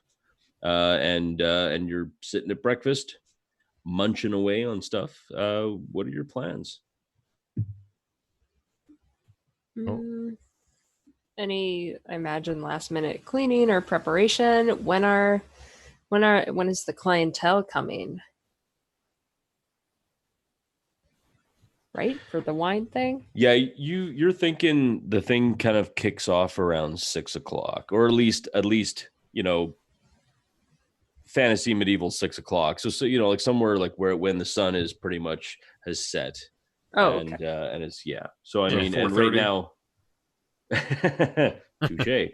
No, well, it'll be around 6. It's still technically fall, kind of, sort of. So I would actually put the timing probably around the beginning of November.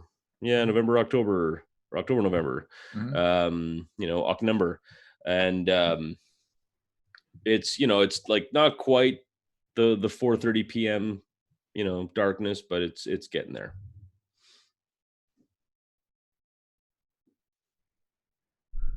Yeah, I think so. The only thing I'm concerned with is just making sure things are getting ready. Yeah, basically. So Bevyn took a much longer, like, you're used to getting up and seeing Bevyn's already out in the commons, and but he takes much longer to come out today. And when he does, you're used to him coming out in just kind of plain dark gray with the dark blue trim colors. Nothing, very nondescript. Today he walks out in colors that are much brighter. It's got kind of a crimson with gold trim, and it's definitely not his normal just like leathers and a cloak.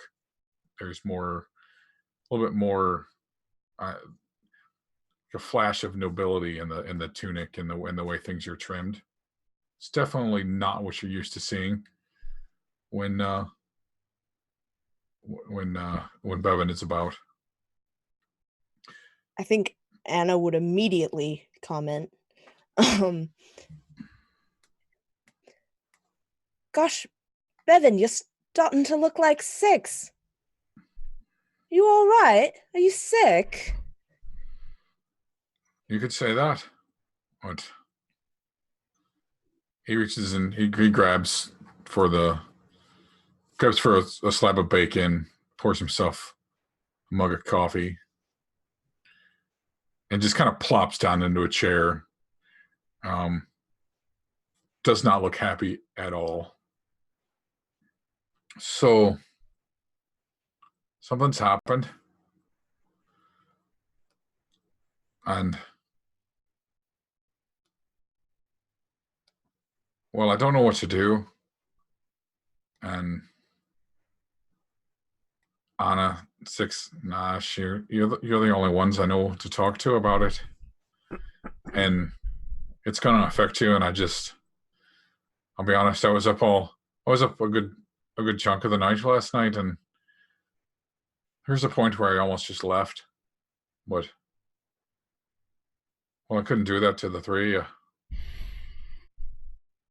and just leave what we got started here. So I guess I just got to tell you. So, well, my father's going to be coming to visit the place today.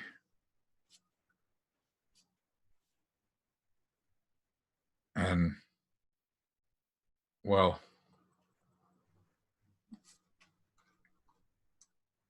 and he's really struggling for words, like just really having a hard time.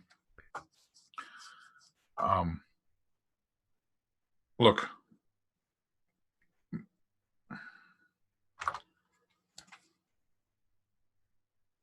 I don't know how to say it, but I'm not really Bevyn. I mean, I am. That's me. That's who I am. But, well, have you heard of Benedict Weimar from Baragost? Have you heard that name? So if you wanted to, you could make, oh boy, I would say make a straight int check, possible, or history. Probably history. But if you do, it's going to be at disadvantage. You're going to have to roll pretty damn high. I got a 4. So no then. Benedict. And no then. Benedict Weimar of Barghast? Yep, that's it. You nailed it. That was me legitimately trying to remember it. Oh, Benedict Weimar of Baragost. Well, at least not everyone knows him like I do, then I guess let's chalk one up for the three of you. But my father owns Weimar Trading Company in Baragost to the east. He's the most powerful man in that town. And, well, he's kind of an ass. In fact, I hated everything, every last damn thing about growing up with my father and my two brothers. My brothers weren't bad, but they were raised to be the heirs to my father. And I spent a lot of time doing what I could to undermine my father. But I did some things, and those things led me here. Turned me to who I am today. I want nothing to do with him. But I found out last night that my brothers are dead. And my father's coming to find me. And I don't know how, but he knows that I'm here. I paid a lot of money and put a lot of effort into making sure that no one knew where I was. But somehow he does. And, well, I kind of gesture to the clothes. This is the one thing I kept from when I left. It's the one thing that kind of ties me back to where I came from. And I thought it was in my past, but it's coming to catch up with me today, and I don't know how that's going to go. But I couldn't leave you. And as much as I want to run, and I couldn't just leave you blind into what's coming. So. What do you think is going to happen? What is he going to do when he gets here? Assuming he does indeed find you. Well, I'm sure he wants me to come back home. He wants to know why I left. I left home telling him I was going to go into, again, that's the third son. There wasn't much for me there, so I set out on my own and just fell off the face of the earth. And I never looked back, never reached out, never responded to to the searches he sent for me. So he's going to want to know what I've been doing. And I'll be honest, as much as I love what we've done here, it's far, far beneath what he expects of me. So perhaps if you like to minimize the chance of running into him, Anna, I think you said you were gonna, watch over the safe, but what if Bev did? If you really,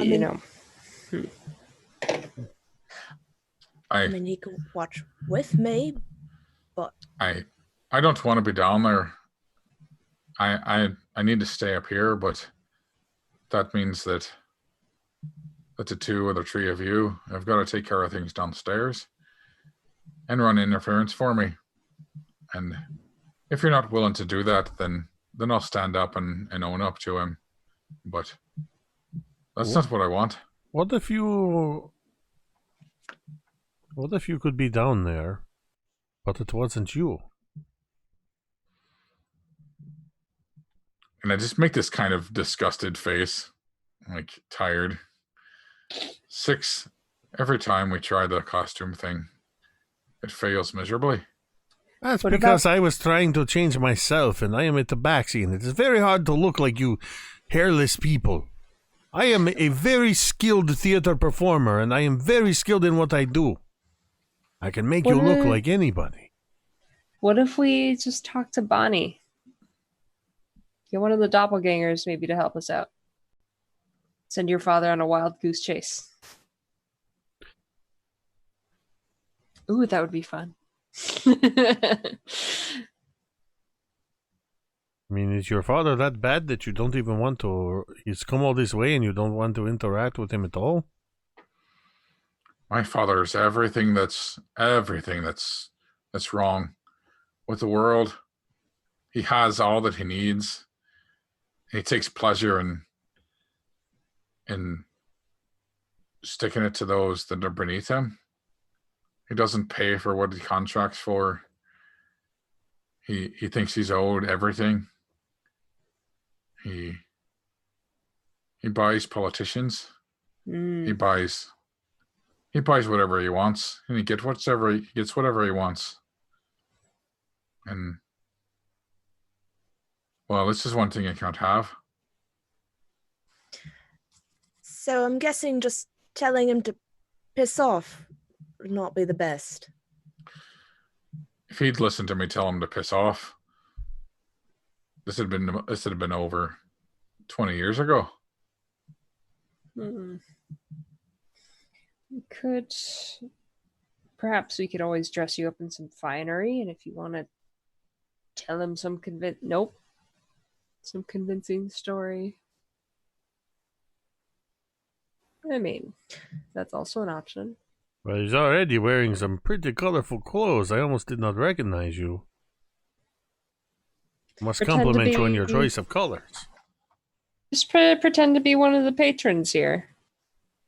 I mean... Has he not seen you in 20 years? No, it's not been that long. It's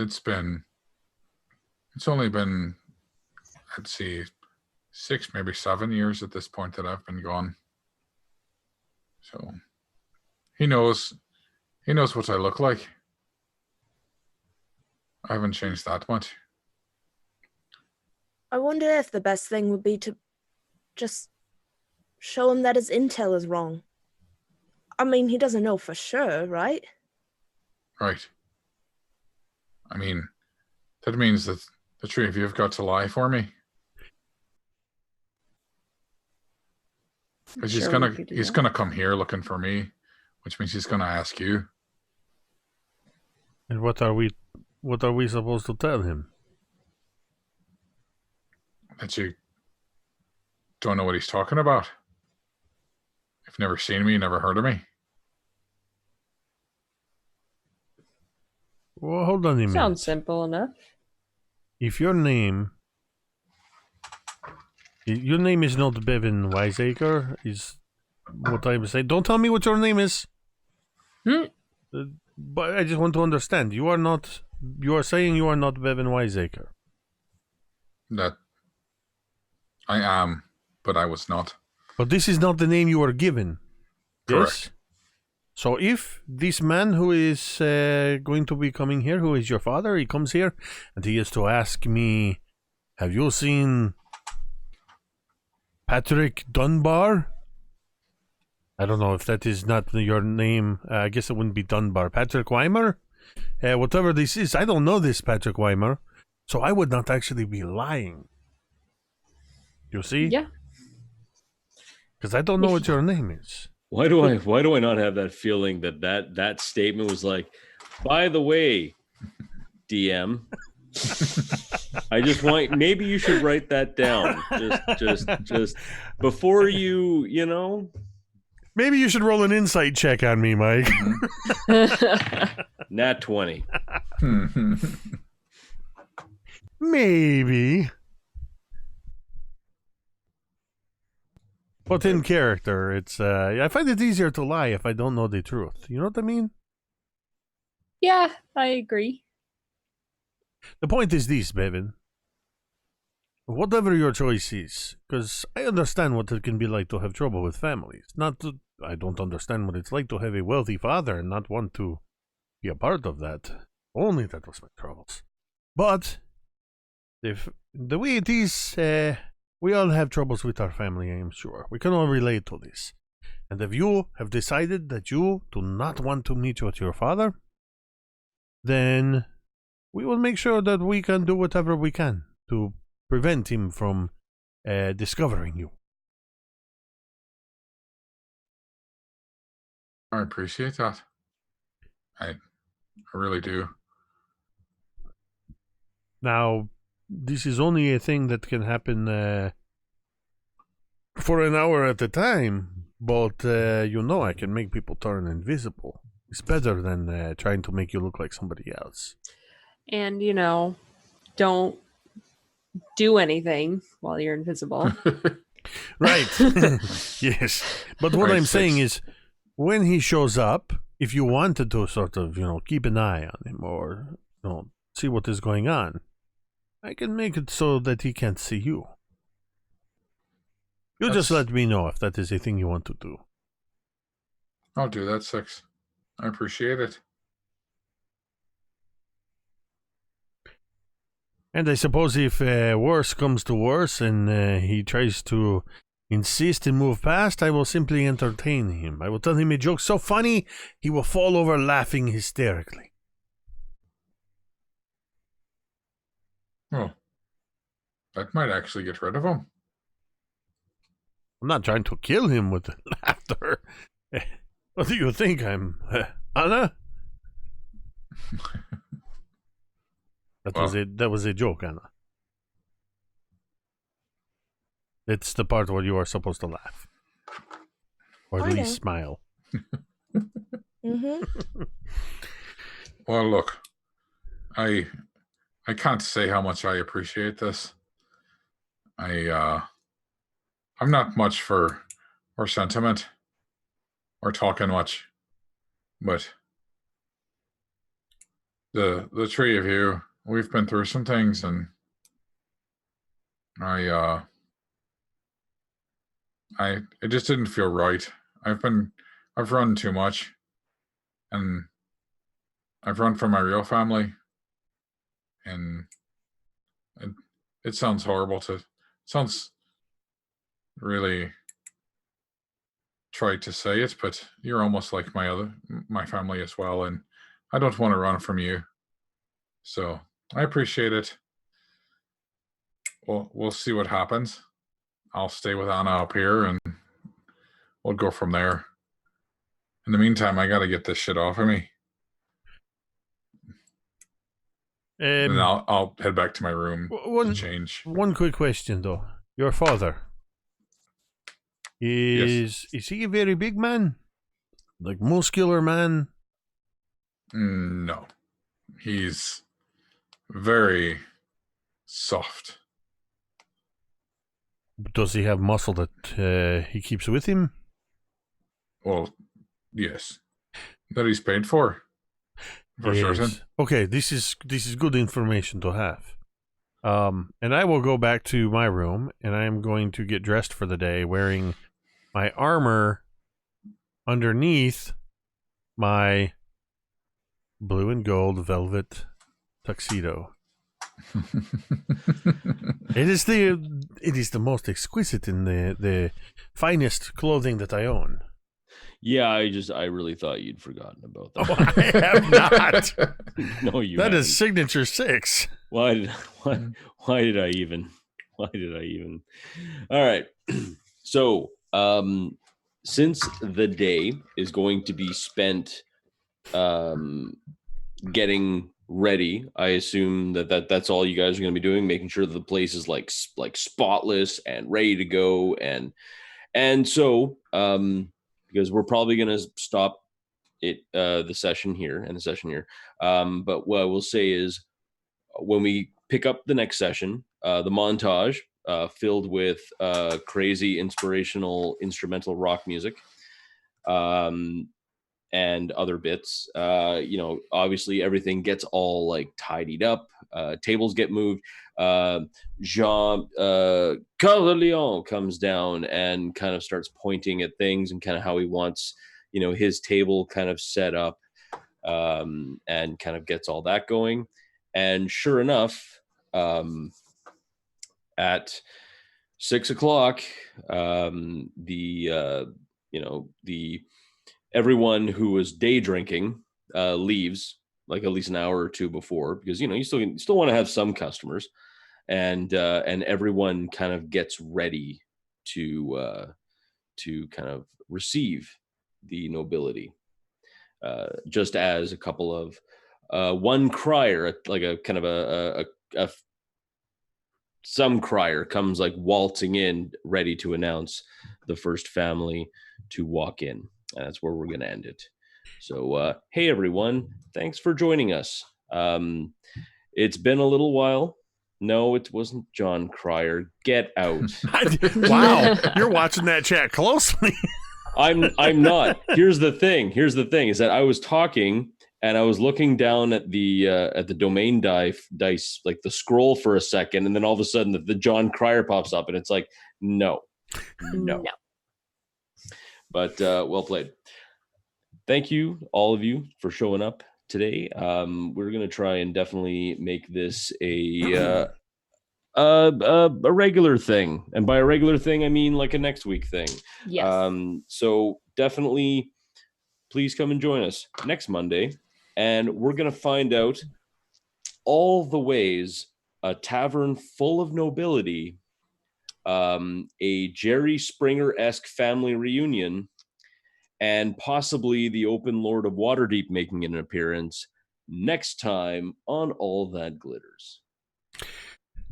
I've also decided that should 6 survive to retirement age, he is planning a Waterdeep line of evening wear called 6 After 6. The signature series. Signature 6 After 6. Okay. Mike is not amused. All right. As Mike said, thank you, everybody. Thank you, everyone who tuned in tonight. I know we had a few people hanging out with us at different times. And, of course, as always, thank you, Mike and Cassie, Dwight, and Megan. It's good to be playing again. And I'm excited to see what happens next week in our... there's just so many balls in the air. So many spinning plates. Nothing can possibly go wrong.